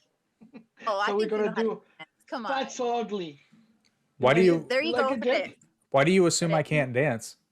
Oh, is that a challenge? Are you throwing a challenge? It depends. It depends on what kind of dance you're talking about. Nah, just kidding. Of course, it's a real interview. No. Thank you so much, Meg. Well, go ahead. Pause. I do want to throw one more thing out there, because you said it, and I'm like, that'd be a really good. Life's Been Life, and sounds like it sounds like a hit. You know what? You guys are inspiring me. These are the things, I'm not gonna lie, like, I take inspiration from daily events and words. Even someone will say indubitably, that's in a song of mine now. So yeah, definitely you guys have sparked something within me, and I shall get back to the music. Thank you so much. I think that your next bars need to say, as Viral Box says, surfing the talk. That will make my day. I will retire after that. Virus Box, surfing the talk. I mean, it does have a freaking cadence already built into it. Why not? Let's do it. That's amazing. Oh, hey, dude, Talking the Talk sounds like a decent podcast name too. So we're just throwing it all out there. It was one of the ideas, but Toon Talk it just came. Yeah, because if we were Talking the Talk, we'd have to be TikTok exclusive, and that's too constricting for a rock star and a nerd. Of course. Nobody puts baby in a corner. There you go. Unless you're a pedophile and a serial killer, but we're not gonna talk. Whoa! That's you downloaded the wrong movie, my friend. That is dirty dancing. I know. Sorry. Welcome to my brain, people. You wanted to watch a podcast with a crazy rock star, right? If you don't like it, you can erase it and put in YouTube Barney. Deal with this fucking shit. You're good. No, I like the unexpected. So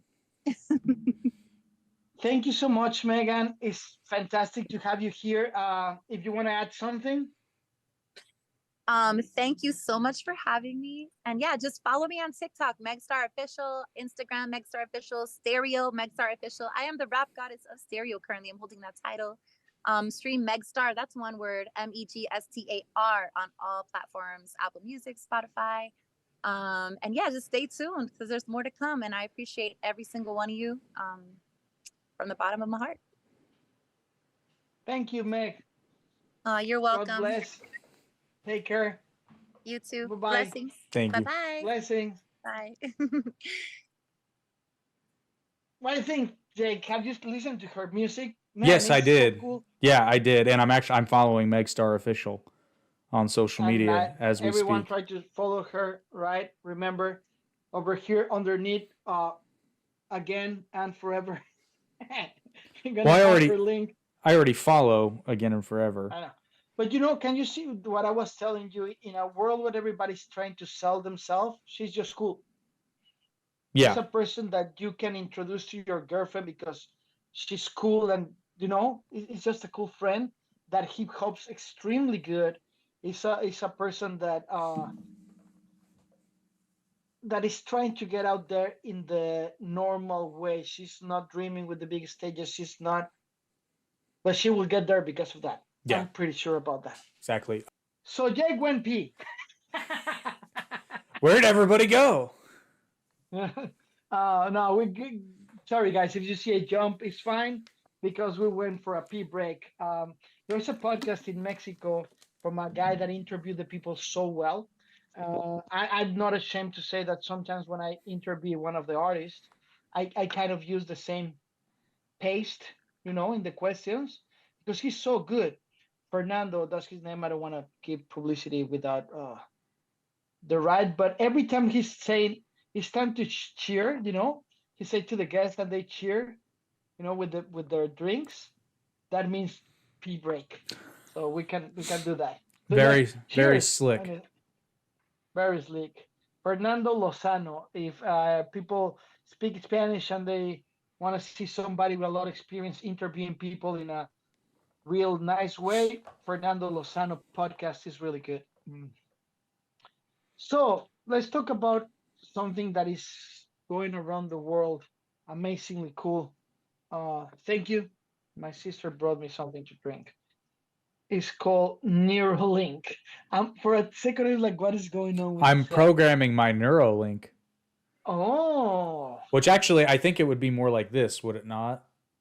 Yeah. Like in the future. In the present, brother. In the present. Neuralink, our brain-computer interface is crazy. I don't even know where to start with that. It's gonna have they're gonna implant a sensor here. I don't know if there's a lot of people that has a sensor here so they can listen better or they can help their vision or whatever. I don't know exactly. But this one created by the creator of Tesla, I think that soon we're gonna start saying his name and we're gonna get banned from a lot of platforms. Not Twitter or X. Well, X. But it's crazy that Elon Musk finally made it. He got the FDA approval. Yeah, I saw that. Well, you sent it to me, so of course I saw it. But in spite of it being Elon Musk, the FDA approved it. Yeah. So let me explain you what a Neuralink do. Neuralink is an implant that can monitor and stimulate brain activity using electrical currents. Neuralink aims to help people with paralysis communicate by allowing them to remotely control devices using the brain activity. That's what it was designed for. Paraplegic, handicapped people, but that doesn't stop there. They're going to use it for porn. Yeah. They always do. That's new technology. It's going to get used for porn. Totally, I'm good, right? I'm not a porn guy, but if you want to do it for that. However, the reason you had VHS tapes, well, maybe not the reason, but actually, yeah, one of the reasons you had VHS as opposed to Betamax, because Betamax was a superior technology, but VHS was cheaper, and guess who jumped on board that one? Who? The porn industry. Oh, the porn industry. Sorry, I'm reading here Neuralink, and you went 35 years in the past. Man, as they said in Avenue Q, the internet is for porn. Yeah.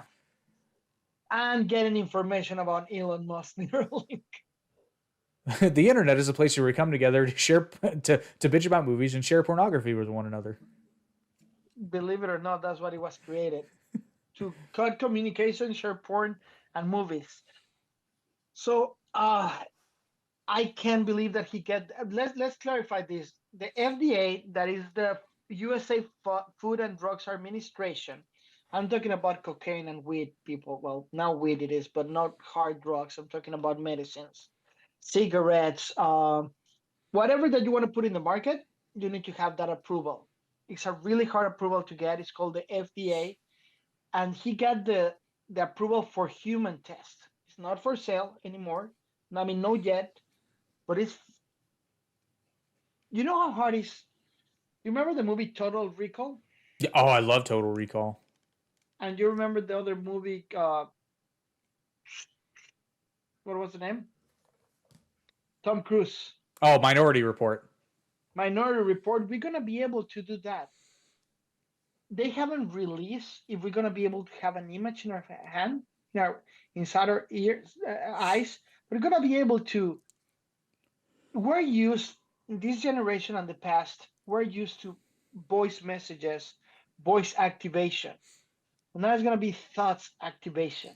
Well, and we already have augmented reality. That's been a thing for a little while now. So it's just a matter of planting it, or even a special, because Google Glass, God, how old is Google Glass? You don't hear about that anymore because that technology pretty well got usurped by the precursor to Neuralink. But you know what about is funny? The Google lenses and the Facebook first lenses. It was weird. I was in Europe probably 10, 11 years ago, and in the windshield of the cars, the BMWs, you already got the projection of the GPS where to go.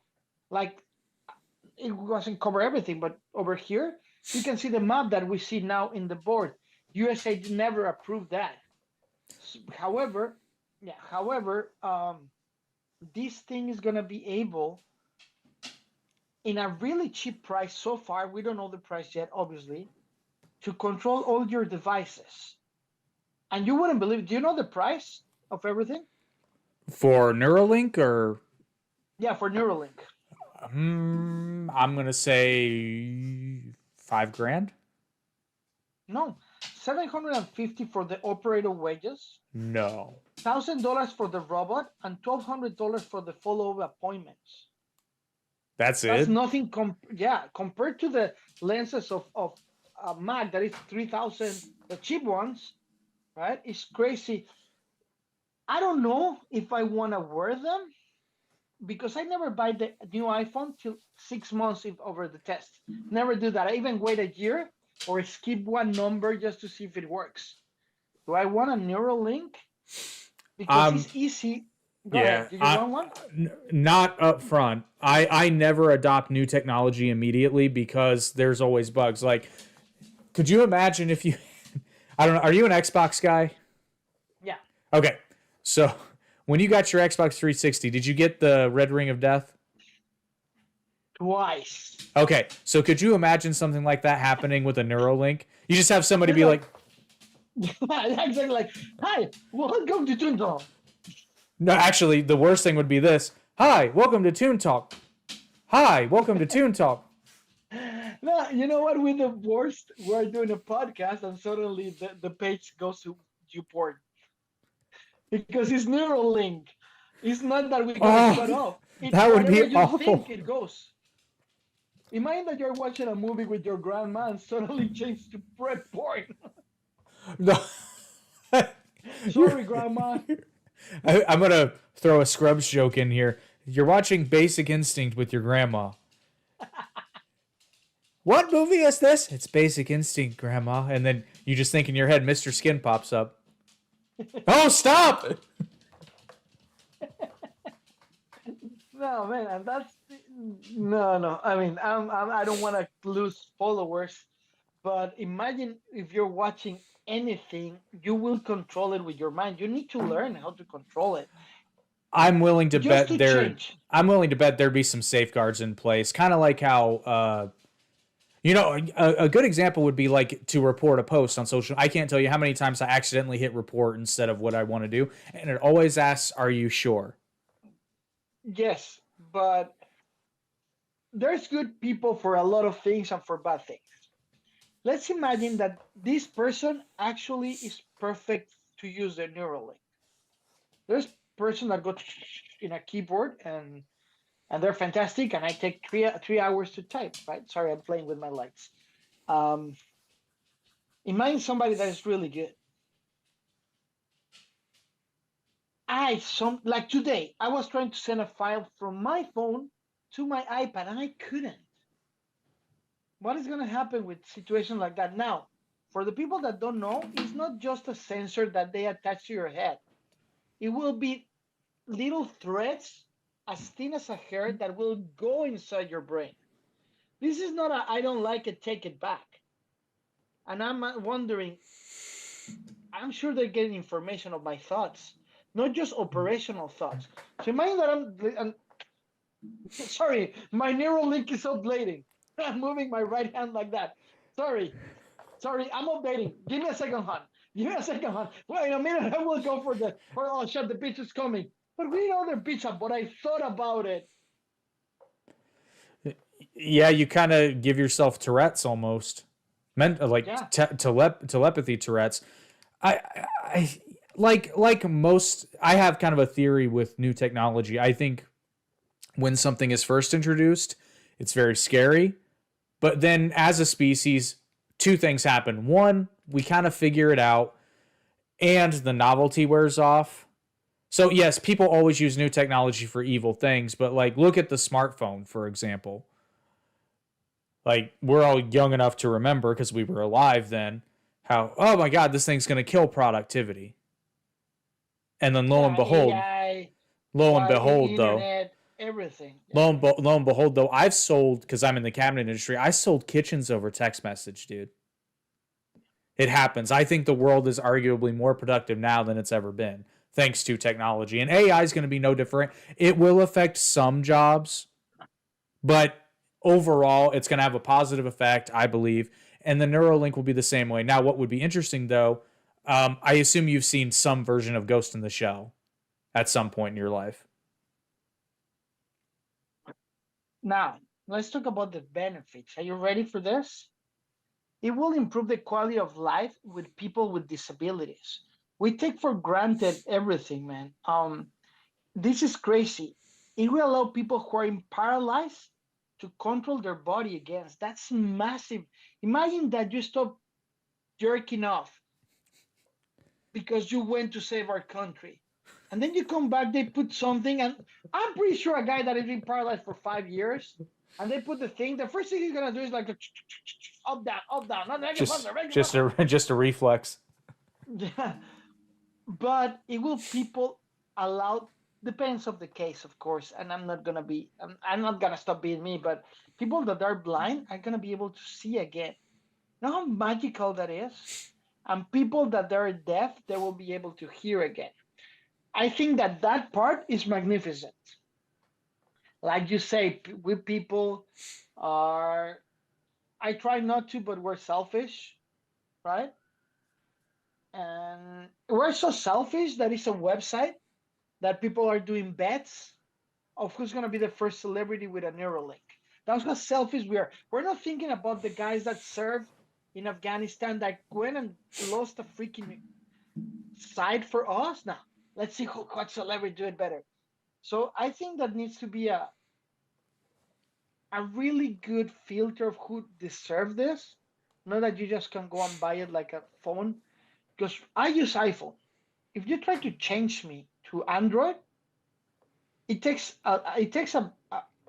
forget about that. If I lose where my icons are to find an app, I go imagine learn a new system that you move your brain now. Everything goes perfect. In the perfect world, I get a Neuralink, you get a Neuralink, and I go like, oh shit, check this out. So I want to go to a point here. Neuralink, or whatever you want to call it, right? Make an appointment at 5 to start recording the podcast. How lazy I need to be, because I can do exactly the same with Alexa and Siri right now. Just need to say it. For the people that are in disability, great. Fantastic. The rest, I don't think that humans, we are ready to be able to control with our mind what we can control already with our mouth or with the fingers. I'm talking about running to it. That makes sense what I'm saying. Yeah, there's a lot of implications because then, like I brought up Ghost in the Shell.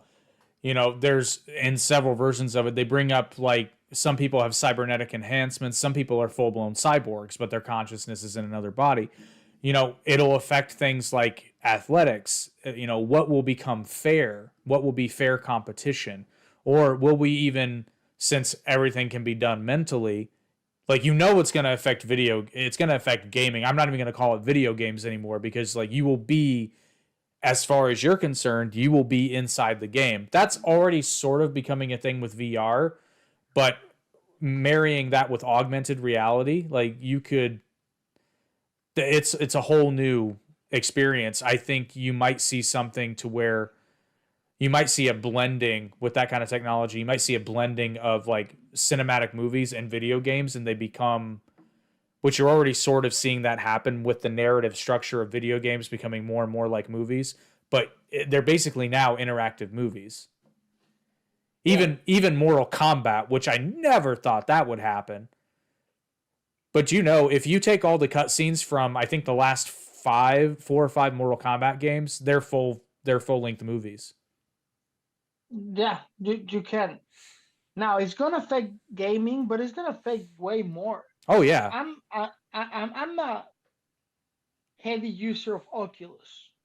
I've been having Oculus since before it was in Facebook. I don't feel comfortable that I needed to reopen my Facebook to be able to download games, and that the matching platforms is annoying, guys. If you own a recording studio or a design, that sometimes you cannot use the same hardware, or you need to buy an adapter. Now imagine that my Neuralink. Remember the movie Demolition Man with Sylvester Stallone and Wesley Snipes? How they have sex with a little crown. Imagine that. I don't think I'm gonna get it ever, but Neuralink virus, right? Finds Neuralink natty, right? I was like, okay, let's have sex. Oh, your interface doesn't connect with mine. Oh shit, see you later. Somebody will find a way to jailbreak it. I know, but that's not the point. Imagine all the information that is coming out from our brain as well. Well, and private already know. Yeah, privacy will be a thing of the past. Yes, because now you can go inside my brain and see exactly what is my favorite color, what is my favorite food, and send me ads about that forever. I think I'm not gonna watch TV. I think we made a joke about that. It's like you're in the middle of, let's say, having a romantic encounter in the Neuralink, and then an ad pops up. If you want to use condoms, yes, yeah, or whatever, or worst. Don't forget Arby's. Arby's, we have the meats, and so do you apparently. So it's something to be concerned about now. No disrespect, but Elon Musk is becoming I think he's Mexican. Like he got all the great ideas, he got all the power, all the will, all the resources, but in Mexico we call it ya merito. It's almost there. Almost there. He was SpaceX, almost there. X instead of Twitter, almost there. Tesla, almost there. Not everyone can have it. Not everyone has. We're still using cars. I know it takes time. Yeah, that's there, guy. That's what I would say. I would say give him time, because SpaceX is a really good example. Like I can't remember what they called it, but the last test rocket that blew up, and everybody was like giving him shit for Challenger. it. Yeah, and everybody was giving him shit for it online, and I'm like, you do understand that was a test, right? Like they weren't, obviously they wanted to blow. Yeah, obviously it's supposed to blow. Yeah, obviously they would have liked for it to go, but it's a test. I read about it. It's supposed to blow in that space in that particular second. Well, there you go. But you know how people are. People will fall more to a TikTok than actually the truth. When was the last time that a normal Joe, a normal Daisy, saw something on TikTok and verify it? I follow. Okay, this I don't remember the user. We're not even gonna promote it, Nino, please. The only thing that he does is a picture with information underneath. He put like 15 pictures with incredible data. And he put this exactly song in every TikTok that he does. Exactly the same song, Jake. I told him, can you just put verified data and change the fucking song? Because I'm not kidding. It's a stupid song that is annoying, right? But the information that they put is people that are they watch it, and then they go, and the myth becomes a legend. The legend becomes history. History become the present. One of my recommendations today is gonna talk how a little thing like this inside of a chaotic moment make a big mess for everyone. So of course I'm just gonna throw it to the air. Nobody's gonna care about it. But not everything that you hear, read on TV, social media, TV or whatever is real, people. Just at least check it from another source. At least. That is one thing that Twitter has started doing fairly recently with. X. Oh, sorry. If I felt so inclined, I would go back, and every time I said Twitter in the past, I would go back and overdub it with X. But That would be fantastic. that'd be hilarious. But I'm not doing it. That would take way too much time. But Twitter's, I wouldn't even call it, because it's not fact checking. I don't remember what they call it, but it gives you the context, because there's a lot of, I've seen a few where you'll see a post and then right underneath it, Twitter will be like, this lacks context, and then they give you the information. Like, this video is actually not from this time, or this is, you know, something different. It's very, very good. That's what I think fact checking should be online. Or are you just flying above the earth in your Green Lantern Green duties? Lantern dumbass. There you go. Anyway, no, you're totally right. I wasn't trying to distract you, but it was cutting my background. I was moving, and it was, look, my finger is disappearing. Where it goes? But let's be realistic to tie it back into the beginning. Neuralink is about the only way you could have a truly, going back to Green Lantern in games, using something like Neuralink would be the only way you could have like a true to life Green Lantern game. Do you play Oculus? Well, no, but here's the reason why it won't work. I've actually never played an Oculus, but because even then you have to program certain shapes and things into it. Whereas with Neuralink, it would read your mind and say, I want to make a green bat. Boom, it makes a green bat. I want to make a something or other. That would be the dream. There's a game from Iron Man in Oculus that is really good. It's so hard to control. And I'm a guy that plays Oculus, but you need to control, like, how you fly with the controls. Now there's an update in Oculus that you can choose to use controls or just your hands. I can still use the controls because it's not I don't want to say anxiety because I'm not 15 and surfing the talk, right? But I get anxious when I'm playing the Oculus and I put headphones. So I'm totally isolated, like the whole experience. I have a room specifically for that has nothing but a door. And you wouldn't believe how a part of I'm a rockstar. Part of my head, shout out to Community last season when they have a room. I just remember that.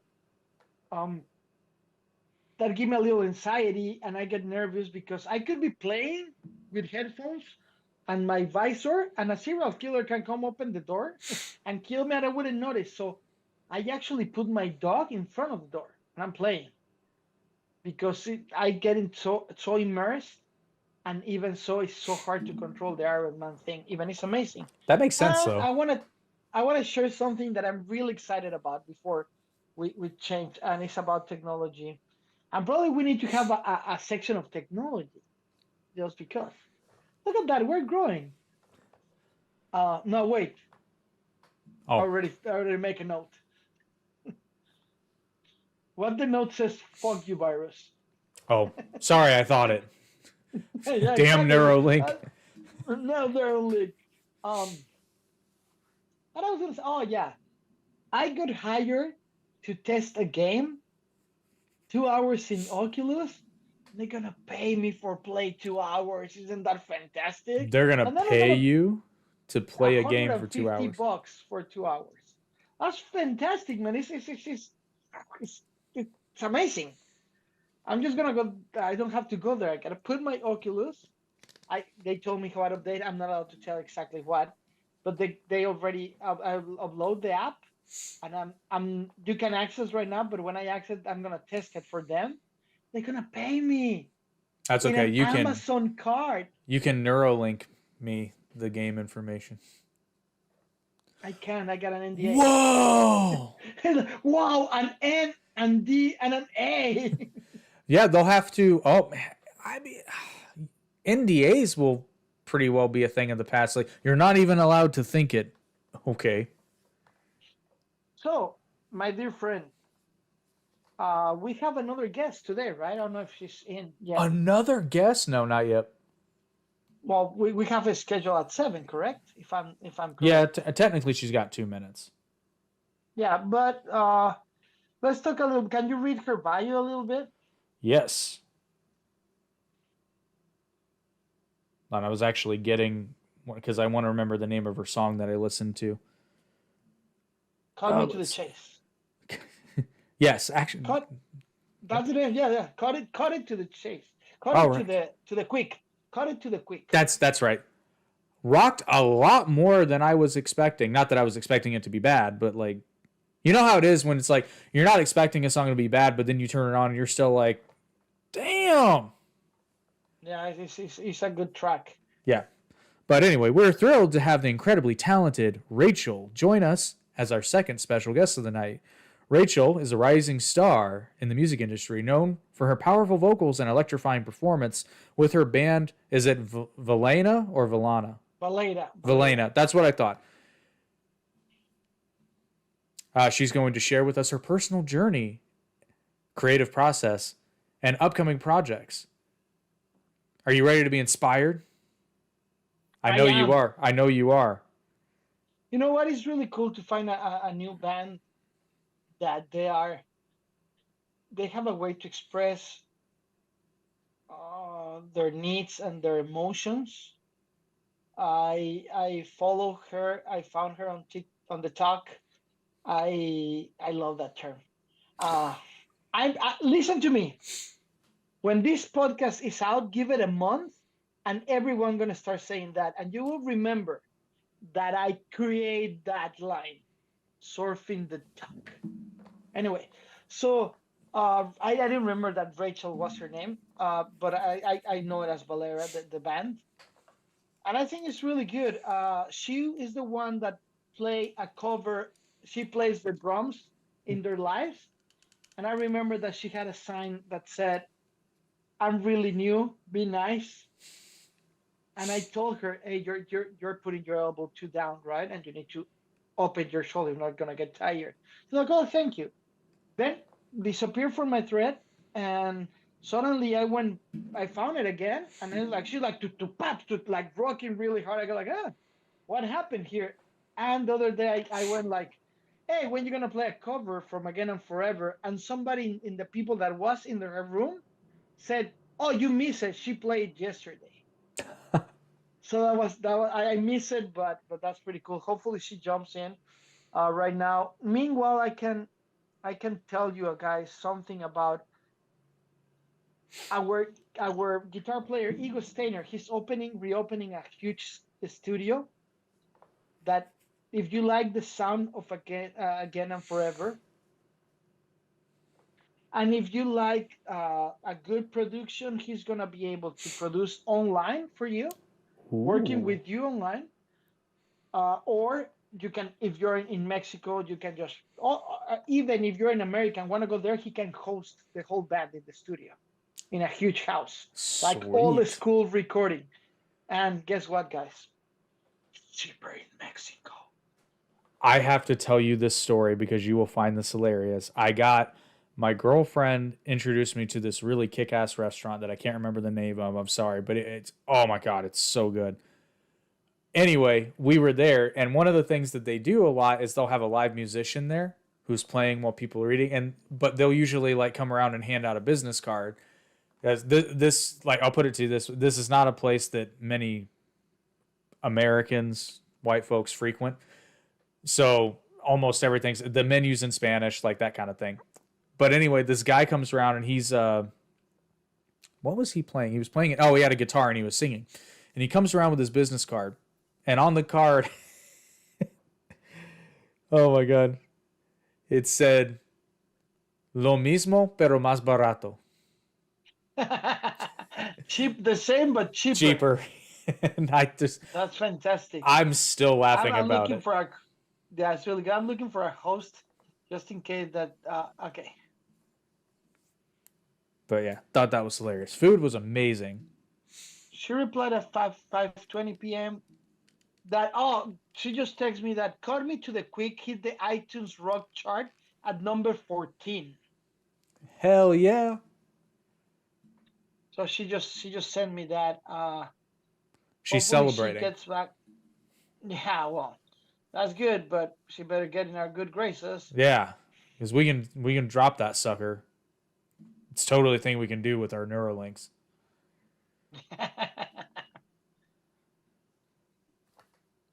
Yeah, so she just texts that.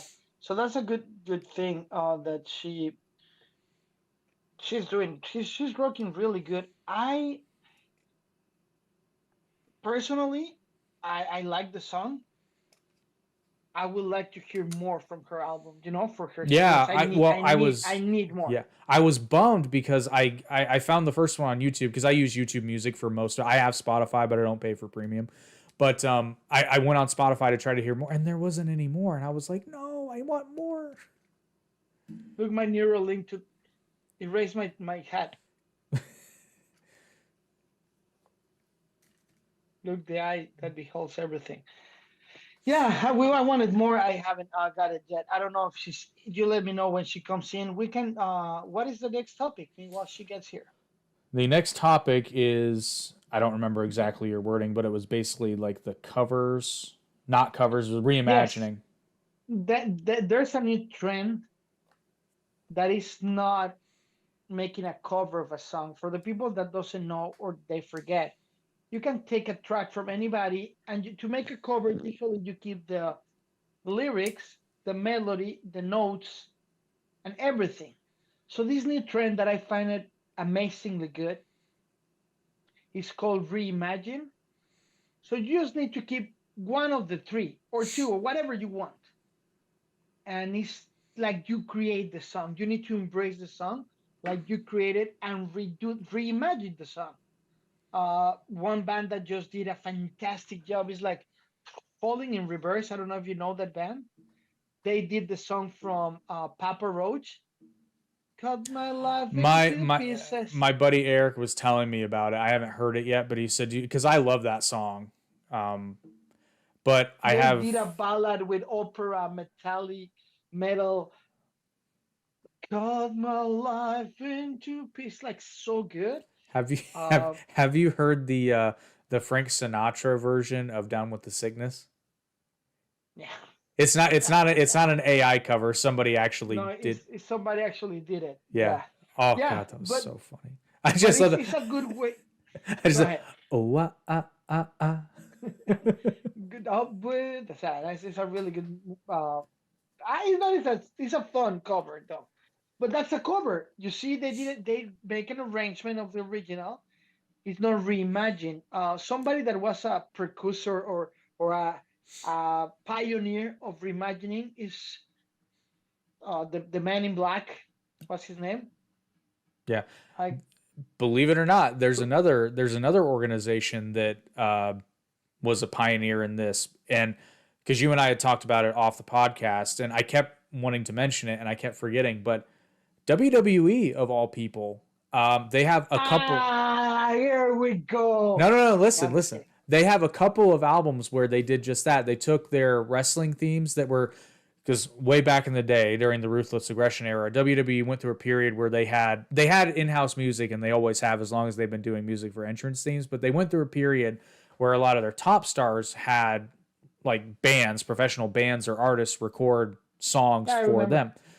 So they had, I think it was two whole albums where they were nothing but reimagined tracks, and they weren't covers because they were complete reimagines. And one really good example is Triple H came out to I knew that you're gonna say the Triple H song. well I because actually like it. yeah well Motorhead recorded the song, and then in one of these albums, Drowning Pool did a reimagining where it's not the same song, but they sort of take the spirit of that song Yeah. because not even all the lyrics are the same. It's certainly not the same arrangement, but they take the spirit of the song and they reimagine it.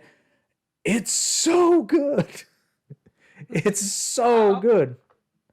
I was talking about the Man in Black, Johnny Cash. He did a full album of reimagining everything. It was his last recording album before he died.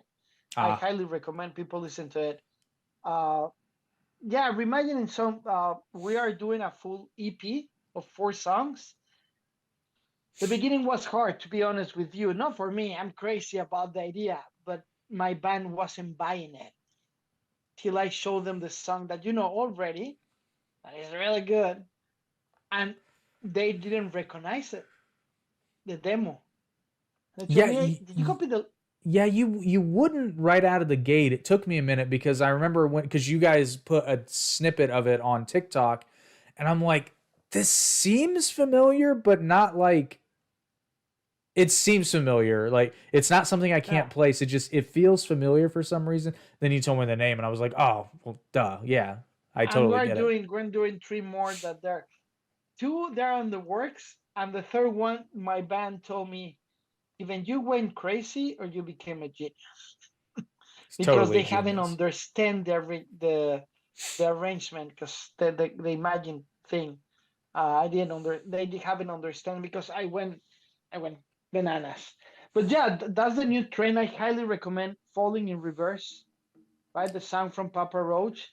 And after you find that, start looking about this because it's something that is gonna let the artist express themselves with their own voice, not just make a cover about it. When I mean the whole voice is not little, the voice is their style, their stigma, their marketing, their ideas, their concepts. So I think that's pretty cool. So, question though, as a Yeah. musician, because I've wondered this. So you're familiar Linkin Park's first album, Hybrid. Well, not their first like major album, Hybrid Theory, and then they follow it up with Reanimation. Would you consider those covers or reimaginings? Because I think it kind of depends on the song, frankly. I think depends on the song. Yeah. Totally, because it was a different stage of the lives, and some songs, not the first one, the others, they already reached the fame, they already reached a lot of things, and they needed to change the song for the best of the song. Sometimes when you got the final product, you're so into it. Like we have a video, an acoustic video called "Somewhere Out There," and it's the videos in YouTube. And I was editing the video, and I was creating the whole video. And when I was watching it, I hated the video. When it was out, I didn't like it. I'm like, this looks bad, whatever the record label was asking us, blah blah. I watched it last week and I'm like, damn, it's so good because you get out of it. But sometimes it goes the other way. You look at it or you listen to it, you go like, what I didn't do this, what I didn't. Sometimes you're in the studios for days and you listen that little click or that little breath and you go like, yeah, whatever, or you forget about it, and then you listen to it and you go like, what I didn't do it like this. Or then you go to Yeah. YouTube and see somebody with your cover, you're like, oh, what I didn't do that line. Yeah, It doesn't happen often, but it's always nice when you make a mistake and you know it's there, but then it turns out many years ago, I was one of the videographers and the editor for a local reality TV show in Fort Wayne, Indiana, and they were not they didn't know what the hell they were doing. So long story short, the episode is premiering on television in 3 days, and they're like, "Oh, we need an intro." I was like, "What do you don't have an intro?" Well, yeah, can you do it? Like, really? Okay, so I had a ton of stock footage that I just shot around the city, and I'm like, that's all I got. Because I don't want to put people, except for the hosts, because they were two hosts. I was like, I don't want to put random yeah, people. So I took a bunch of this footage, and I had one shot that I wanted to use in an episode, and I couldn't because I couldn't get the damn camera to stand still, and I couldn't get the shot framed. So it's a bunch of random, like, moving camera and then me zooming in and out and stuff. And I shit you not, I will send it to you. You'll know what I'm talking about. There's a moment in the song that they created where there's like, I don't know what you would call it, but it's kind of like a DJ move where it's like, I shit you not, when I sped the video up, the movements tied into the music perfectly. It makes me look really good. Complete accident. I didn't do it. Wow. Completely freak accident. And everybody said, they were like, oh, that was so cool. I'm like, yeah, it totally was. Oh, yeah. Francis Ford Coppola showed me how to do that. Yeah. It's like, yeah, I totally. So I guess, Jake, that somebody stood us up for the first time. Well, they went Hollywood now because they hit Number 14. They hit the go charts. Hollywood when you go where? Yeah, you buy that. I'm getting pace right now. Really? Oh, they don't want to see Virus book. Virus books. They don't want to see Virus here. Let me just check for the last time for the people. Actually, buddy, I think I might know the problem here. You've got her down at 7:30 on the old schedule. Ah, you really? Yeah, I just noticed that. No. She just have one schedule. The second updated. Yes, 5:20. She texted. It's 7:14. Okay, let's go on with the show, people. We apologize if she appears before the show is over. It's great, right? Maybe they're running into some troubles. This is a podcast in YouTube, so I can be mean. I know how to be like, oh, sorry, we apologize for this. Anyway, we can keep going. So, next step. I think next up is recommendations. Let's start with recommendations. Alrighty. As per usual, I'm keeping with a theme for this episode. All right. So my first recommendation is a movie, and I touched on it a bit earlier. It's a DC animated movie, and it's the one where if they had gone with this concept for the live-action Green Lantern movie, it would have been just fine. But it's a great movie on its own. The art style is fantastic. I'm a big fan of, in my video projects and in general, I'm drawn to aesthetics with really high saturation, high contrast color, and this movie is beautiful. That's what a lot of modern movies I don't like, because they're all so damn dark. Like, what gives? Why does everything have to be so dark? But anyway, the movie's beautiful. The story's absolutely fine. Well, not fine. It's great. A lot of it takes place, but it's Green Lantern First Flight. First Flight is fantastic. First Flight is so good. Favorite. Isn't it, though? Isn't it just... I mean, it's the perfect Green Lantern setup movie. Now, you'd obviously have to make some changes if you were doing live action because... well, no, not really. Not really. No, I mean, I like the movie itself. By itself is really good. I guess you're kind of fast-tracking the Sinestro Corps concept into it, because in that movie, spoiler alert, in that movie, Sinestro gets the yellow ring, and the climax is Hal versus Sinestro. But okay. But yeah, it's a very good movie. Highly recommended, especially if you're a DC or Green Lantern fan. You've probably seen it already, but if somehow you haven't, maybe you're younger, again, watch it on Max, or I'm sure you can rent it on Amazon, or really, you should just buy it because you're going to love it. Have you seen Beware My Power? Yes, it's the newer one. It's the newer one. It was released like a year ago. Yeah, I didn't love it. It was good. Okay, so your recommendation is good, but mine is not. No, it's not because you're recommending it. It's just I don't know. It was all right. I think I was just so excited for a new Green Lantern movie that it didn't live up to the hype I had in my own head. And I get it, but First Flight is probably the best, right? Beware of My Power is really is it's a reboot. Yeah. For where we want, right? So I don't know if my camera is on, right? Yeah. No, yeah, because I was trying to check. That will be my recommendation when it comes to animated movie, right? From Green Lantern, just to keep in the theme. I like that, right?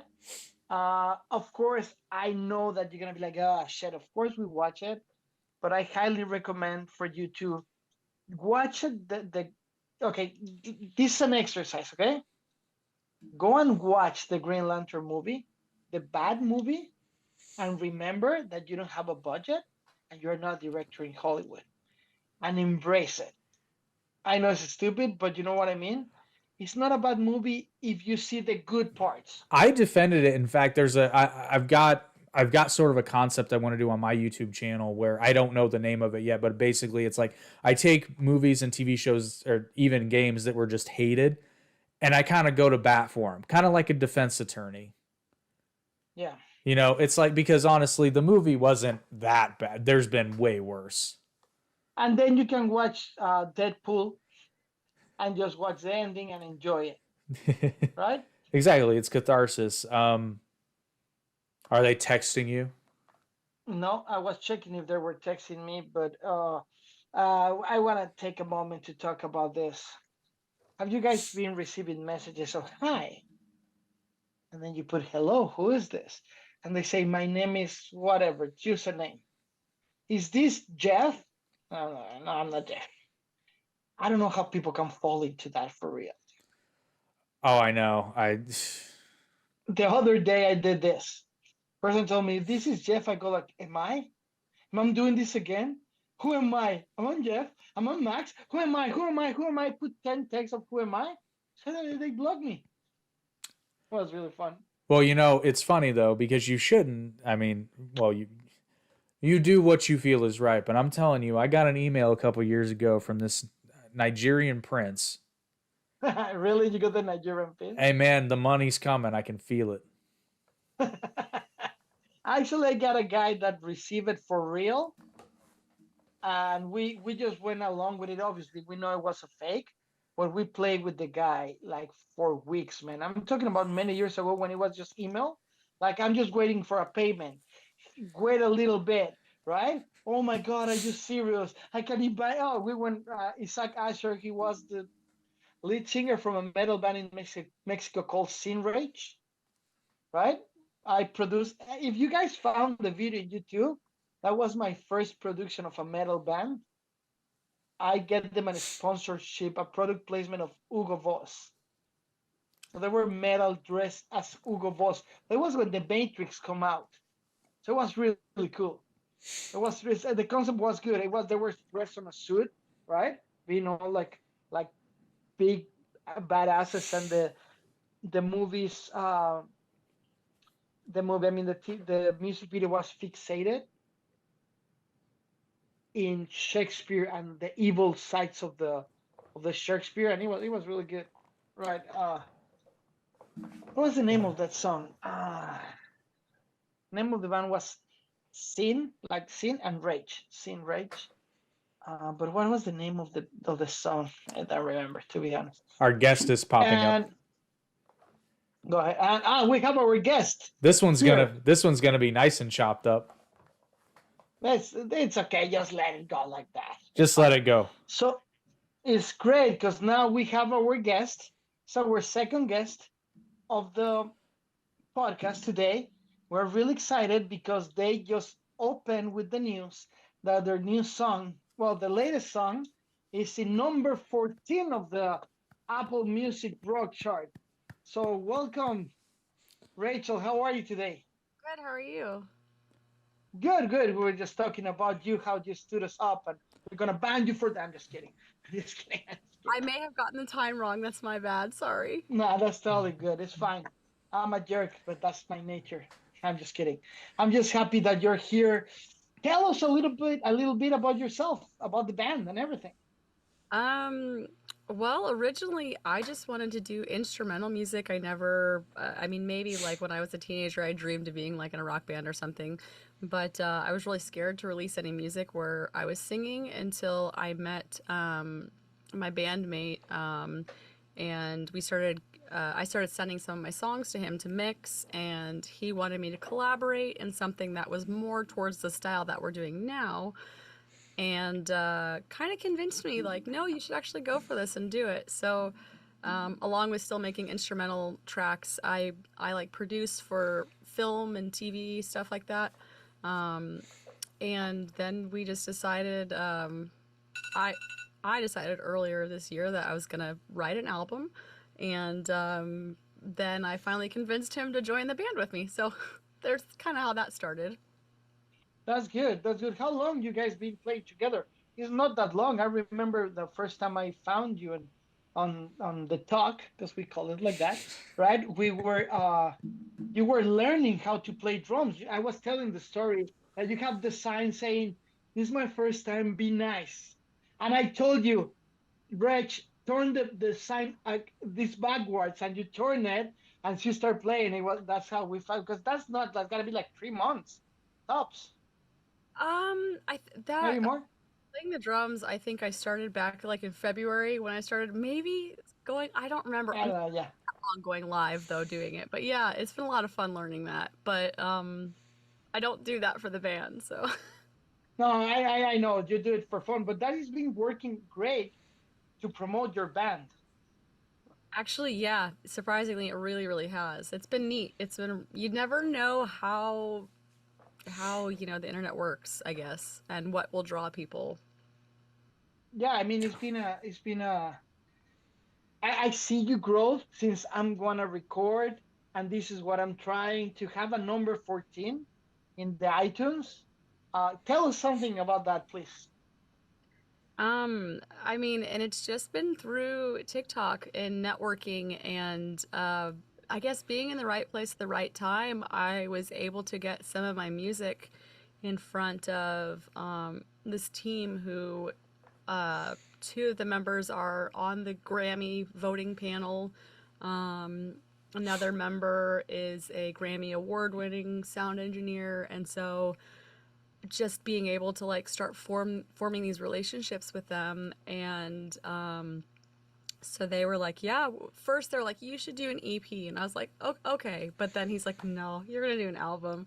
And it's kind of been like my mentor slash advisor, but they've been helping me along the way, and they know how to like how the industry works, and they really helped to kind of like push it out there. And yeah, so it was really amazing that that was something that happened with our first single. That's fantastic. Congratulations. So tell me something. I know this route and I see how you share about it on TikTok, but it will be great for our followers to know the story behind the song, because that song is raw. The message behind is strong and raw, and we obviously love the song. That's what we invite you. Thank you. Yeah. More than singer to singer is that we're a fan of that song. But when you share what the song was about, it really touches. So you want to share that with our audience? Thank you. Yeah, it is something that is actually the most difficult song that I had recording. It was the most difficult time I had recording that song. So Cut Me to the Quick, it is about my experience with sexual assault. And in a way, it was my way to kind of grieve and process while writing a letter to my abuser. The things that if I had the chance to confront, what would I say? And I really debated, internally, like how much is too much lyrically, but then you don't want to just take something that happens to so many people and sugarcoat it anyway. So it had to have raw, real emotion, but I struggled with that balance a lot. Well, congratulations, because you're opening and sharing a voice for the people that share that bad experience, and they can open up and say, hey, it happened to me, right? But now they have an outlet when they listen to your music and with your song itself. Now, listen, people, not everything is so deep. She got other songs that they're gonna come in the album. When the album is coming, Rachel? That's a great question. It Here I go, right, Jake? Yeah, Here I yeah. go to put pressure. No, plans have changed quite a bit because it was supposed to have been released already. So we kind of did a little bit of a 180 there. It will more than likely the full album will drop probably mid-January or February. We are preparing to. We've got our next single almost ready to release, so that'll probably be happening at the latest by mid-November. But yeah, so I think we're gonna have 2 more singles and then drop the album. Yeah, nice. What we can expect for the next single? What surprises can you share? It's different. It's very different. So as Coming to the Quick was kind of more of a, I would say like a darker sounding song. This is what I like to refer to as like a happy sad song where it's really upbeat and it's got unexpected production elements in it. Like it almost sounds like the hi-hats are like trap hi-hats in the beginning and it has like the synth and then you're like, what am I listening to? And then like the guitar riffs kick in. You're like, oh, okay. And it's fun for people who like prog metal and stuff because it has time signature changes and a key change. So that's kind of fun. But it's very different. It sounds like it's a like kind of like an anthem sort of song, but then like when you realize the lyrics, you're like, oh, there's so That's fantastic.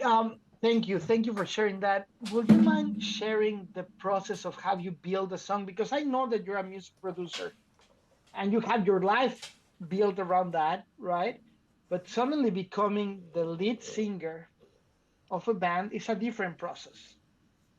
absolutely 100%. Normally I would start at least like this, what I used to call like the skeleton of the song. I would lay it out on piano or whatever else, guitar, and record like my demo vocals. And this time around, my like I said, my co-producer and bandmate, V, he had like ideas for me. He was like, so I'm gonna show you through the chorus and see how you feel about it, and if this is the direction you want to go, then we'll finish it, and then whatever we need to change, we'll change.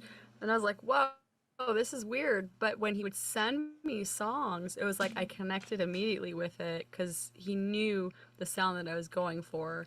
And then the writing process just came really easy for me because it was like these things that were inside that needed to come out. But it was a Nice. totally different. So the music talk to you, if you will. Yeah. Yeah, that happens. Touring. Are you guys planning to tour next year? What is in the We, horizon for you guys? definitely in the talks. We are hoping to have that happen.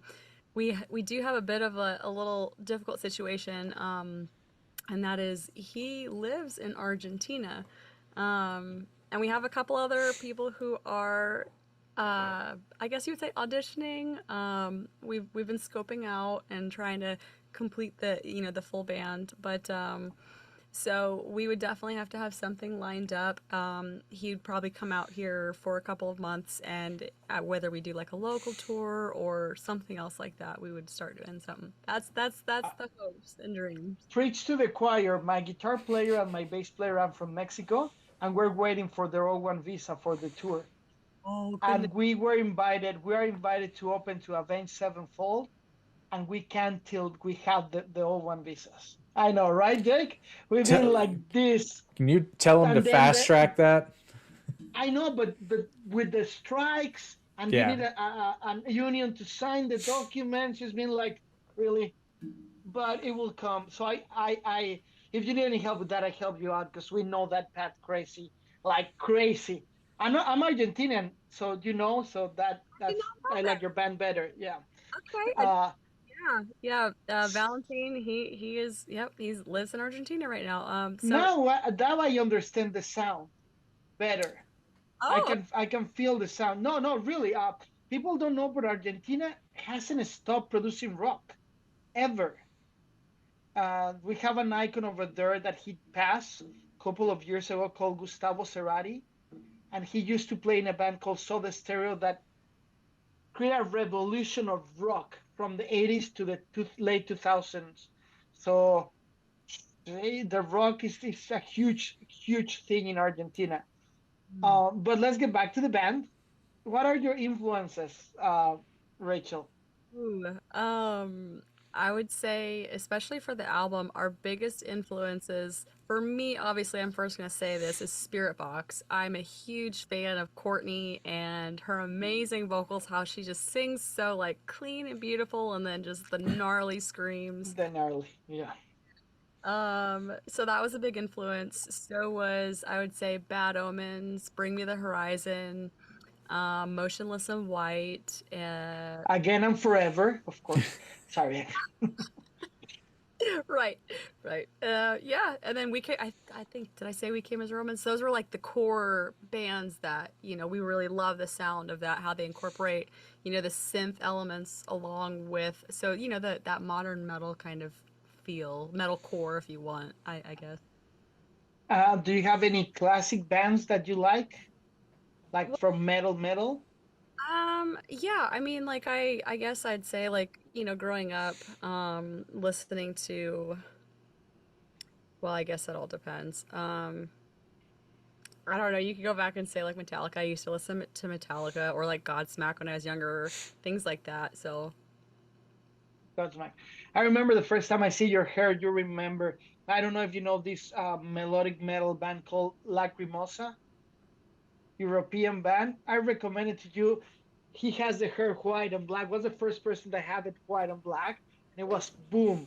I'm really crazy to go back in everything. So when I saw it, and then I listened to your song, and I go like, hey, right? So it's pretty cool. It's pretty cool. Hopefully in the future, right, we can do a collaboration, of course, right, or even tour together. Who knows, right? Life is right around the corner.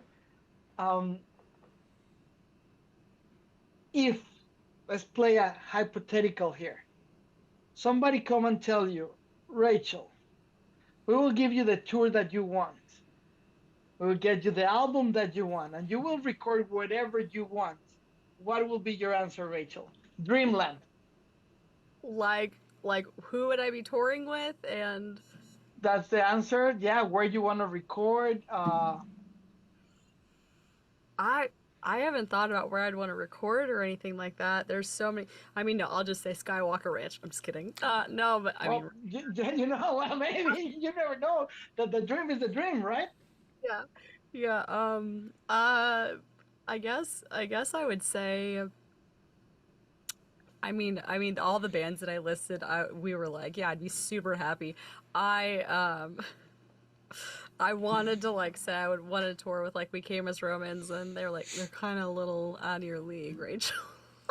But You don't know, Rachel. Everybody has an opener, and then the opener become the mainstream, and then the one that we were opening for, they are just old and playing 3,000 people, and you're the mainstream, and you invite them back, right? It's a helping each other. The rock and roll scene in every part of the world is helping each other.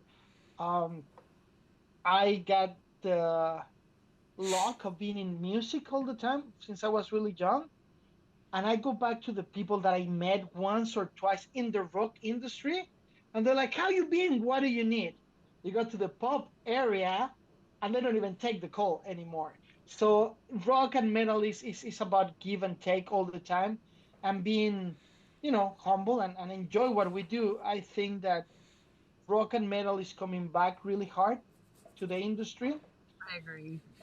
and this will be a good moment. Hopefully, we had another podcast that we invite of all our people to watch a previous podcast that we talk about. Hopefully, don't overflow because it will be a nightmare to have 13 Nirvanas again or another Nickelback. Now. I say that on purpose, Jake. I know. Yeah. But have you ever listened to the band The Warning? The Warning. Highly recommended. Three little. And let me ask you this: 10 years ago, the first when YouTube was probably a little more, when it was starting, there was three Mexican girls that were 8 and 6 playing Enter Sandman, and it became viral. Okay. Fast forward 10 years, now they're 18, 22, and 21, and they've been opening for Muse, for Guns N' Roses, and for many artists, and they already had a tour in Europe, and in the States they're doing their second round. There are three sisters, and they're so powerful. And I mentioned them because your track remind me totally different, but in the same spectrum, right? Spectrum, sorry. So it will be great if you listen to them because this is something cool too. to bring to the table, right? Just to share experience with other people. And that got me to the next question. Any crazy experience that you have, a good crazy experience that you have in the new Rachel singer of Rockstar that you want to share with us? Define crazy. I don't know. Like, I don't know, that you define crazy. I make the questions, you define crazy. uh, um, I guess maybe not crazy, but I've learned a lot of valuable lessons about when you get involved with collaborating or doing anything. Always sign your contracts up front. I've learned the hard way.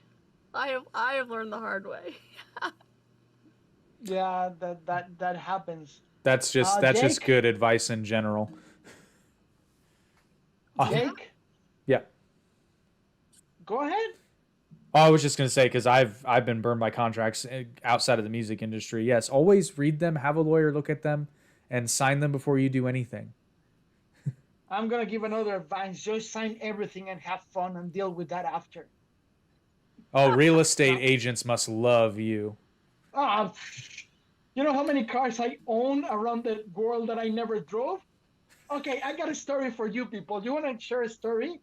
I found somebody in South Africa that had a business plan with my logo and my picture. In South Africa, selling diesel. I don't remember my name, but my name was really South African. I'm like, really, dude? Find Who out create? about. Somebody contacted me on LinkedIn asking me, Oh, hey, can I have more littles of diesel? I go like, what? Yeah, like the deal in South Africa. I go like, what? So yeah, so somebody selling. I guess I'm not gonna be able to tour South Africa with you, Rachel, okay. for obvious reasons.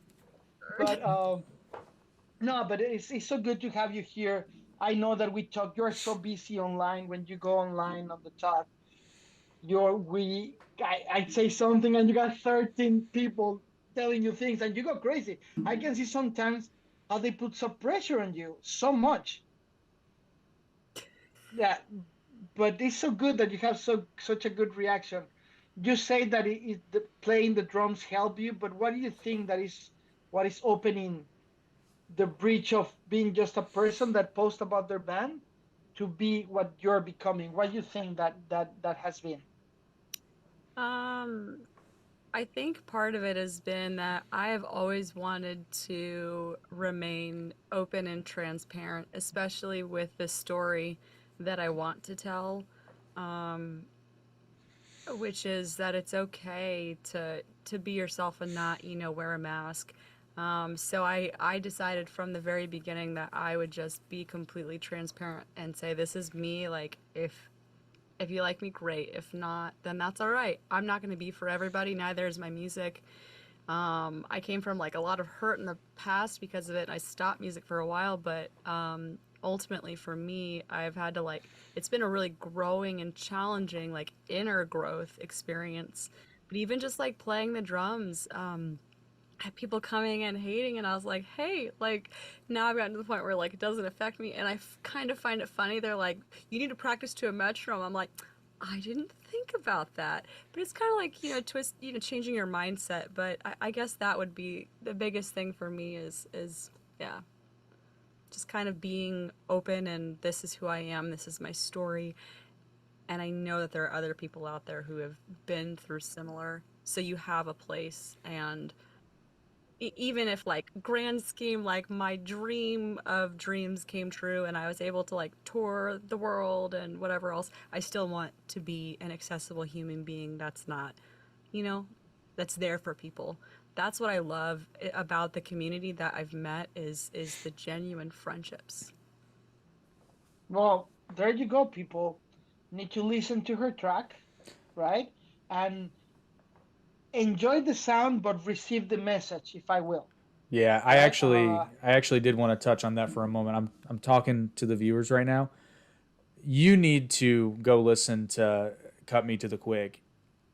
I'm not just blowing smoke here. It's such a great song, and I'm not a musician, but you know how sometimes you're listening to a song and like there's songs that are good, and then there's songs that you can just feel there's so much there, whether it's emotional or it just touches you.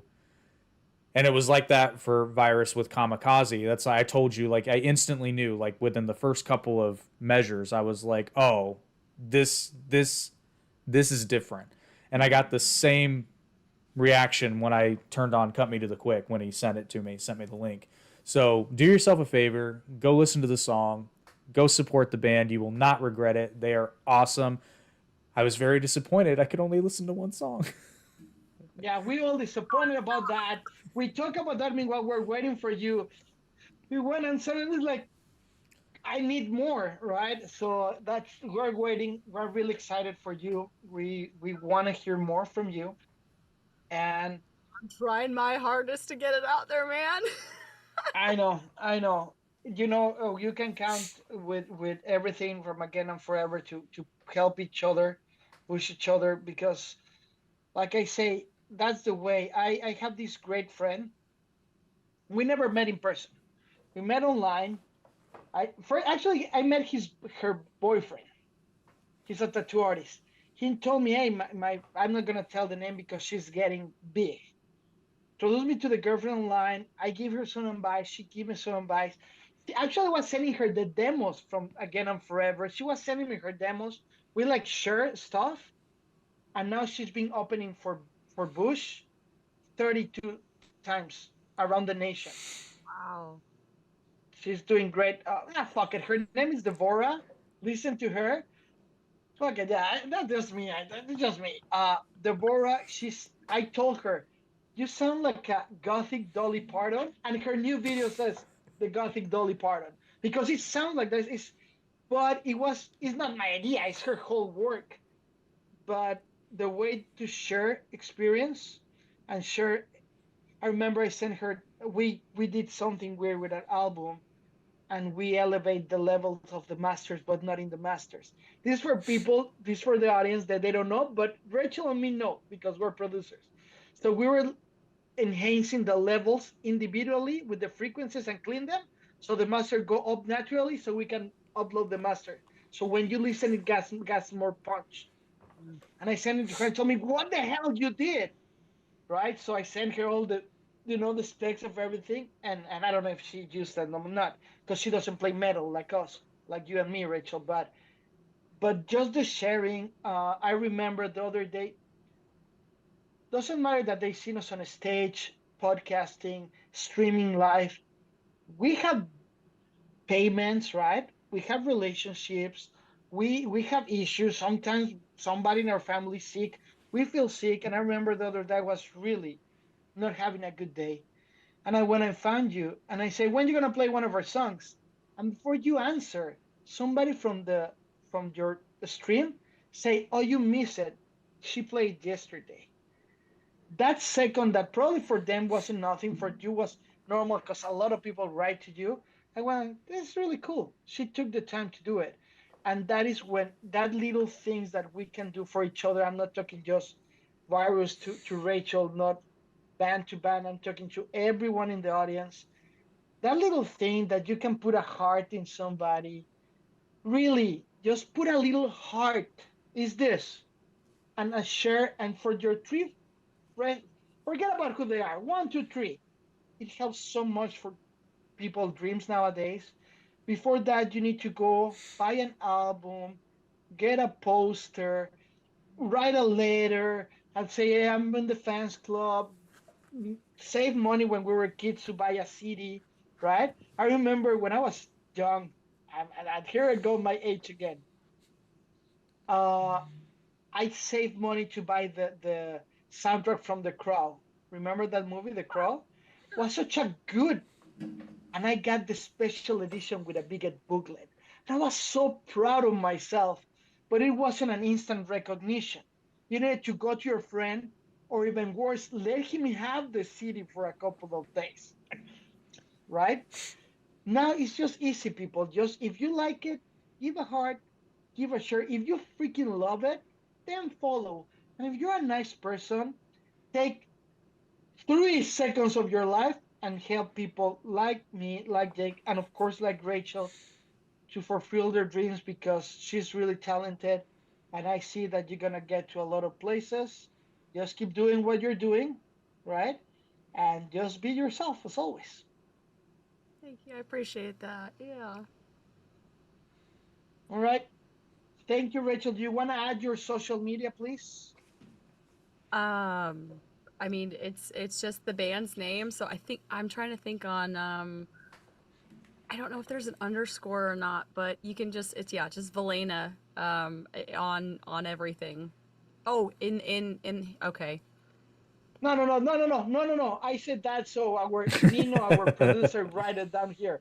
Don't worry. We have a producer that is gonna write it. Yeah, she was like, "Oh my God, wait!" No. Like right here, just check it out. It's not in all the information underneath. It's all her links. Listen to it.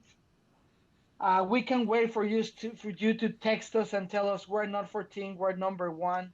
I'm going on tour, so we can wait for that, Rachel. Best of lucks. Jake, you want to add something? No, I said the spiel I wanted to spiel, but we're looking forward to more music. I want more, very badly. Yeah, we should Perfect. we should be releasing a song right before Halloween that's a cover song, and then that like so pre-release before the next single drops. So there's that to look forward to. I was gonna tell you goodbye, but we're talking about something right now in the podcast Oh. between the difference between making a cover and reimagining a song. Oh. So because we were talking about, I know that Falling in Reverse, they did a reimagining song of Last Resort from, I don't know if you had the chance to listen to it.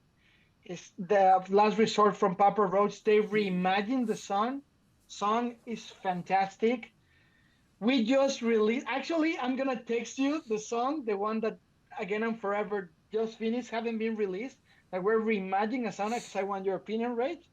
And uh, and it's this trend of reimagining songs. So I know maybe you don't want to tell us yet what the single is that you're releasing the cover, but are we expecting a reimagining, an adaptation, a cover? What we can expect? Okay, so that's interesting because this song originally came from a movie from my childhood. And I posted a little teaser of it on TikTok a couple weeks ago and said like just coming soon. That's all I said. But it was a really like ethereal ambient kind of thing. And then what you guys haven't heard is it goes into like a full blown like metal cover. So yeah, it's so that might be reimagining, I guess. Yeah, I mean the I can wait. Let me tell you, I can wait. No, I need it. Um, the whole concept of reimagining is even keeping the lyrics, the melody, or the notes, not necessarily everything and make it. The one that we did, actually, I'm really proud that when I showed the demo, we decided to take 3 weeks of break in the summer. But we decided not to call each other. We were calling each other every day, but we don't talk about work, right? And I was in a spa with my girlfriend, and I started making a song in the spa. I don't even know. I know why, but I don't want to share the name of the song. But I was looking into something. I go like, holy shit. Uh, and then I sent it to them, and they didn't recognize the song.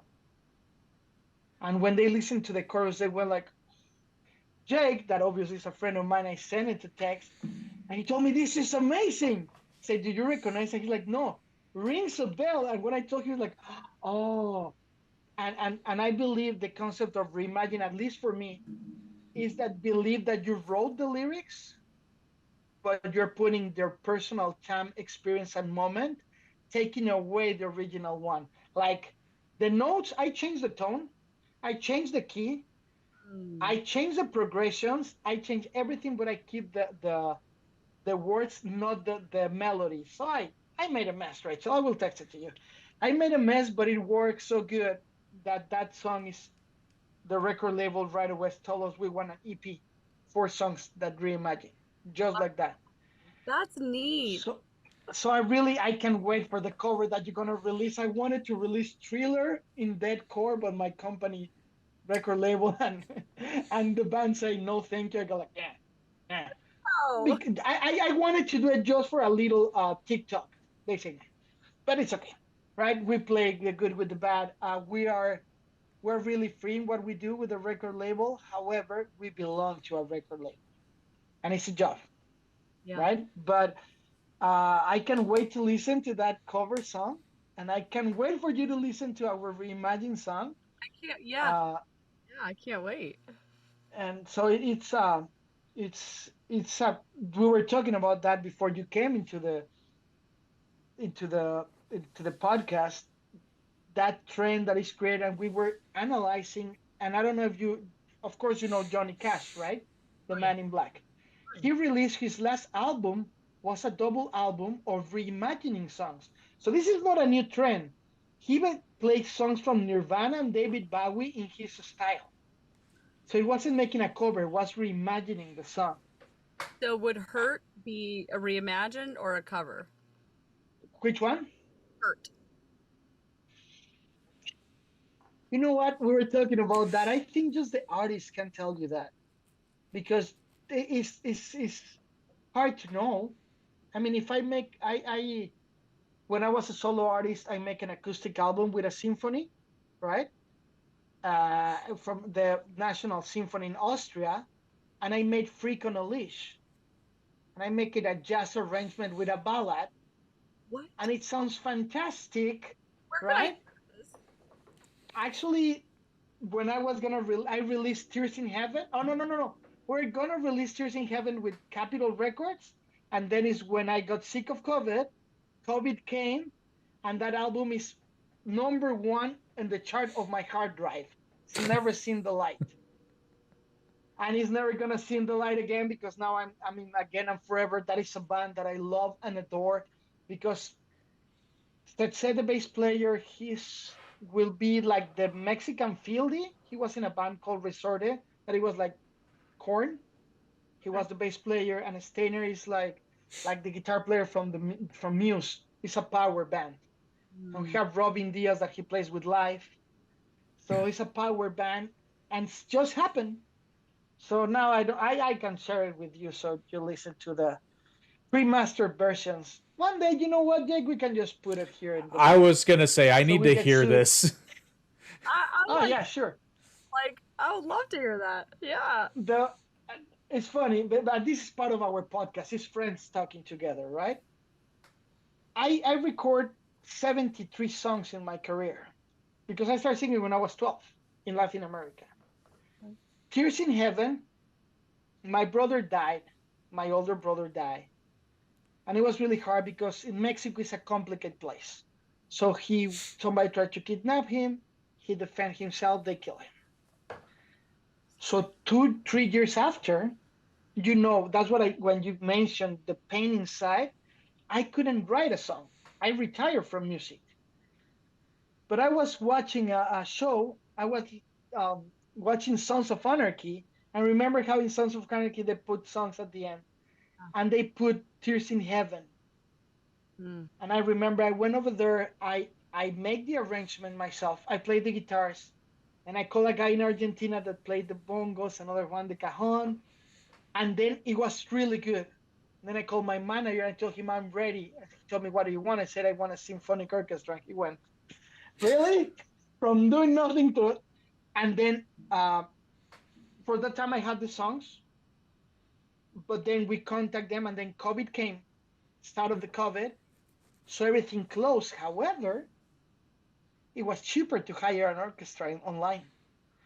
So the director of the orchestra over there put together the orchestra online, and he directed the whole arrangement, and they recorded, sent it over here. There's a studio I live in LA. There's a studio, the Paramount Studios, that Appetite for Destruction was recorded there, and the owners weren't having job, and I was the only crazy in COVID that was able to edit and do everything, just use the place by myself. So from, I don't know, $3,000 a day, it was like, just pay the electricity virus, because they know me. I'm like, I said, it's like, just make sure that it's open, because nobody was. LA, I don't know how it was in your states, but LA was a ghost town in a point. So I was just being like the janitor, right? I don't know, because I didn't clean anything, but just go there and check everything was working. So I mix everything there, and it's the only song in my career, Tears in Heaven, that I mix, record, master, and everything in my life. And I hope you like it. I will gladly text it to both of you I would when love you to. listen to it. Yeah. It's a good story. It's a good story. Yeah. That's actually a dream of mine one day is to have one of my songs like full, like you know how Evanescence did that album, what was it, Synthesis or whatever? Yeah. Love it. Yeah, I would. Yeah. Sister, sister, I got the hookup. I got the Austrian orchestra. They're really cool guys. Of course, it's expensive as hell, Yeah. but it's cheaper than if I went over there and prepare everything. They do it online, and after that, they start doing it online with everyone. That's interesting. Yeah, because they were. So interesting how things have changed now since the pandemic. I feel like more people are doing like I mean that's how I met V, you know, through TikTok, and we're like, okay, we'll try making songs together, and then it just worked really well. So we have a production company together, and now the band, and we do sync licensing together. So it's yeah, it's That's fantastic. That's fantastic. Well, thank you for being here. You're amazing, Rach. Let's be in touch, right? yes. Send me a text. I send you the Tears in Heaven. Jake, if you want to add something before we let Rachel go, because it's late where she is. I want to keep her up. It's late where I am, but Yeah, but no, I don't just care about you, Jake. I I know, don't like you. because I'm a piece of meat. I'm furniture. You're the enemy. You're a What? journalist, podcaster, enemy. Okay, Just kidding, man. I Setsei. love you. But everybody, go listen to the music. You won't regret it. Perfect. Thank you, Rachel. Have a good one. You too. Bye. Bye. Bye. So there was Rachel from the band. Valera. There you go. Ah, Uh, yeah, it's a good song, right? it's so good. I wasn't just blowing smoke up her ass. It's a very, very good song. Even you were talking shit about her because she was late. You see?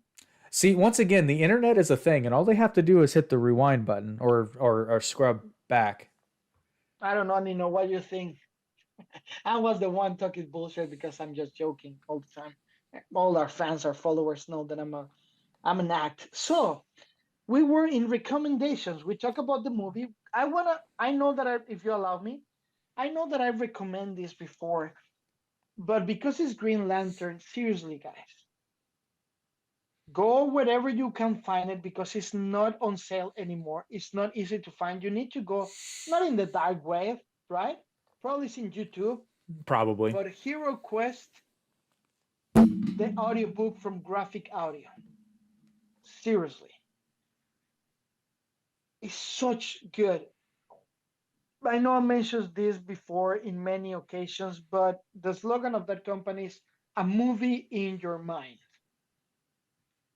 I've been listening to that one so many times, and I put it and I fall asleep next night, right? I try to get before where I get to sleep, and it's such a good audiobook because it's not somebody reading to you, it's actually like a radio how you call that, radio dramas from the 30s and 40s. Yeah. So it sounds, you can hear the and it's the same voices. So I highly recommend that. Highly, highly, highly, highly, please. And I recommend that you start liking and sharing. If not, I will find You can at least purchase it on Amazon. But on CD, I guess. Yeah, on CD. On CD. Yep. I think in YouTube I found it. I'm sure you can. Yeah, but so my second recommendation, television show. Once again, I touched on it. Green Lantern, the animated series. It's not perfect, but if you're a fan of Green Lantern, and actually Razor made an appearance in Young Justice, which I fanboyed so hard because that was awesome. That was awesome to watch. That's again, I know if you're a fan of comics, this is not a paid promotion, but hopefully somebody listen to this.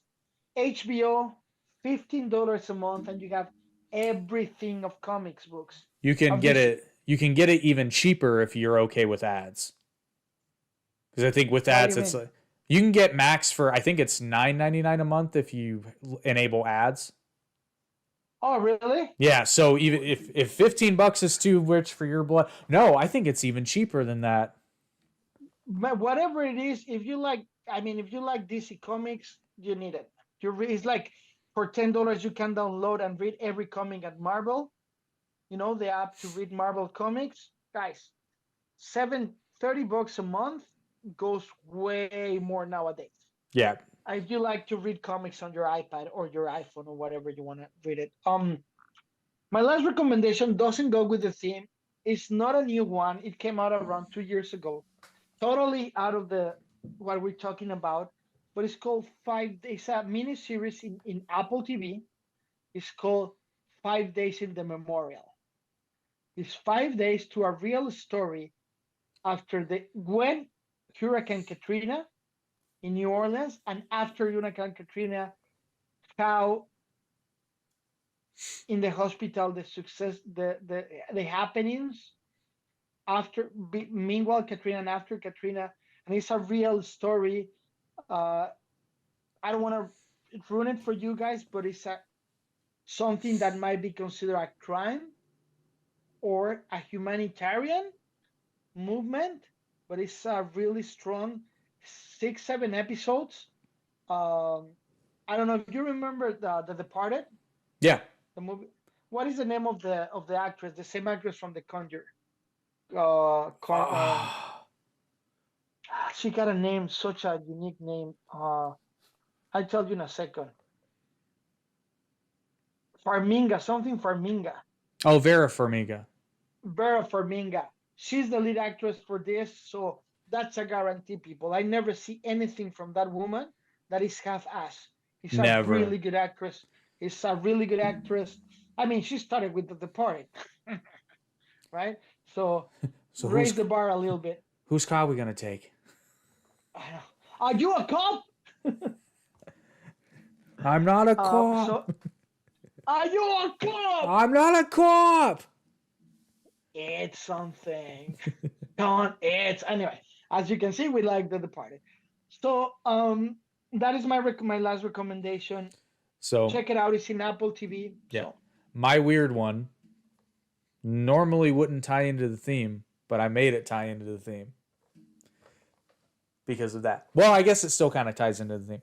So nobody understands why I like this so much. I don't even remember what year it was. So around Christmas time, it's been a couple years. It was, I think, a year after Deadpool 2 hit theaters. Because Ryan Reynolds is a fucking genius. They came out with Once Upon a Deadpool.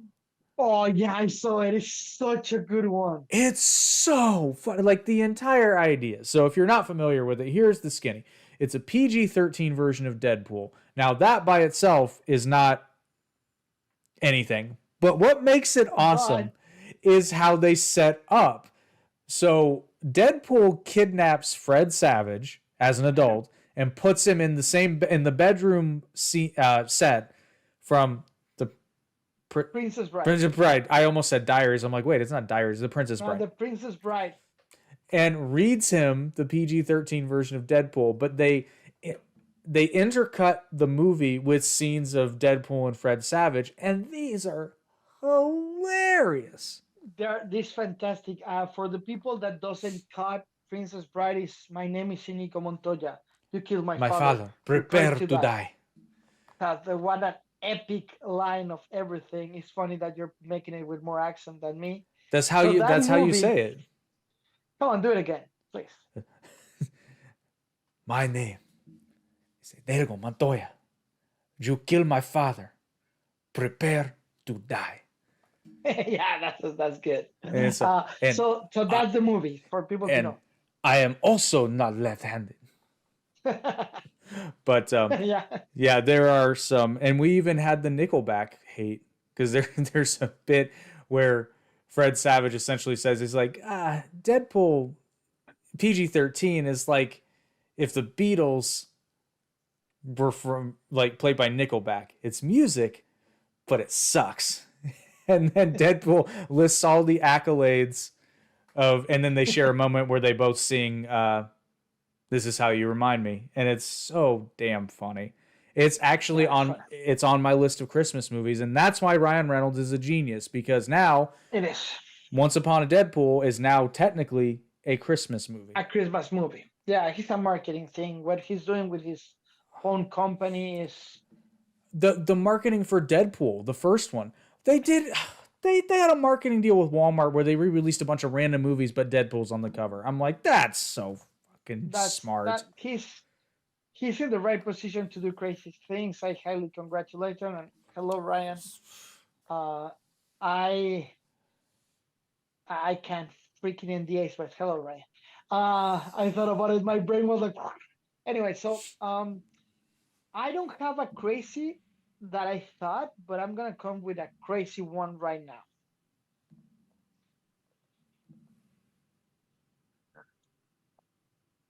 Captain Power, 1988.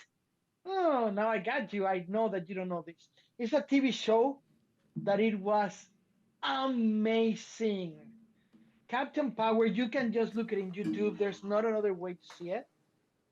It's the story of this galactic cop that is fighting against evil, and it was a TV show when TV series weren't good. Could be like the father of the Power Rangers. It's the same type of effect, right? But yeah, let me see. Captain Power, and the best thing, Captain Powers and the Soldier of the Future. Look at the name. Oh my God, they open it in Spanish. I can read it in Spanish. Power. But they have a game, a video game that you put in your VHS, in your beta. Ah, brother. Oh no, I've played them. With the gun, remember? And you shoot the gun and you control it. It was like the pioneers of what we're doing nowadays. And it's fantastic. Captain Power, I don't know what I think. The storyline was set on Earth in the 22nd century, right? Ooh. Following the Metal Wars and cybernetic revolt that resulted in a subjugation of the human race by intelligent machines. So after the Neuralink? After the Neuralink and before Terminator Judgment Day. Captain Jonathan Power and a small group of guerrilla fighters called the Soldiers of the Future oppose the machine forces that dominate Earth. This is a 22 episode in a Canadian and American syndication. It was released, it's 22 minutes each. Actually, September 1st of 1987 to March 27 of 1988. Just one season. Pretty sure you can watch it in YouTube. It's unique, to say the least. You realize that it opened the bridge for Power Rangers. It was like probably the first Canadian American thing after Astro Boy that was embracing that area in TV, because it was just cartoons at that time. It wasn't. What was the name of the little puppets? Really old. That it was puppets. Little puppets. And they'd make a movie around 2000. It's not puppets, like a marionettes with great machines and. Oh, I know you guys, not you, Jake, but I know you guys know what I'm talking about. Because I'm just thinking Team America. I think it's Team America, right? Oh, you're talking. Oh, like really? Because it would have been around that time. Team America, no, was way before. It was in 2004. Team America, but the original TV series is like way older. Team America. I will look into that. Meanwhile, you say the original TV show was probably in the 70s. Go ahead. I'm listening to you. You want another recommendation? Meanwhile, Thunderbirds. Hold a second. The name, it was Thunderbirds in the past, and they become Team America. I don't know, was probably a royalty thing, but it's the same thing. Thunder what? What I told you? Thunder what? Thunderbirds. Team America was probably just a parody of Thunderbirds. No. The Thunderbirds were it's exactly the same. Thunderbirds are British science fiction. Okay, it's the British science fiction, and this one was released in '65. So if you guys want to watch something crazier than Captain Power, you can also watch the Thunderbirds. It was released in 1965. Is what it will be Team America, but the original version from England. It was created by Jerry and Sylvia Anderson. Film produced by AP Films and distributed by ITC Entertainment. Electronic marionettes, dubbed with super Oh my God, super marionization. Huh? Dude, I'm not even making this up. Talking about Team America. The film's origins involve Parker and Stone watching Jerry and Sylvia Anderson's Thunderbirds on television while bored. Yeah. Wow. Parker found the series was unable to hold his interest as a child because, quote, the dialogue was so expository and slow, and it took itself really seriously. The duo inquired about the rights to the series and found that Universal Studios was doing a Thunderbirds film directed by Jonathan Frakes. We said, what? Jonathan Frakes is directing puppets? Wow. I didn't realize. I never saw the movie because I don't feel attraction to that. But in my mind was the Thunderbirds, so it's just an adaptation. Yeah, so it's totally just parodying the medium. Yeah, but totally rip-off. I mean, how much money do you think they made in 1965 compared to 2004? I couldn't tell you. Yeah, but anyway, that's my weird recommendation of the day. What is your last recommendation, my friend? I gave all three. Perfect. You know what is beautiful? 3 hours and 14 minutes are closer to the 500 hours. So the algorithm like us. Always a pleasure, Jake. Yes, sir.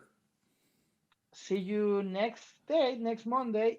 Please, people, watch the previous shows. We have guests all the time that they deserve your interest. If you have any recommendations, they can go from Shut the Hell Up Virus to We Love the Thing, where it's released. If we don't like your post, we just erase it. Nah, leave it up. You're going to answer for it. We will find you and we will kill you. He will find you because he has lawyers. I got lawyers, but he knows Krav Maga. Anyway. All right. Thank you, Jake. Have a good night, brother. See ya. Take care, people. Bye.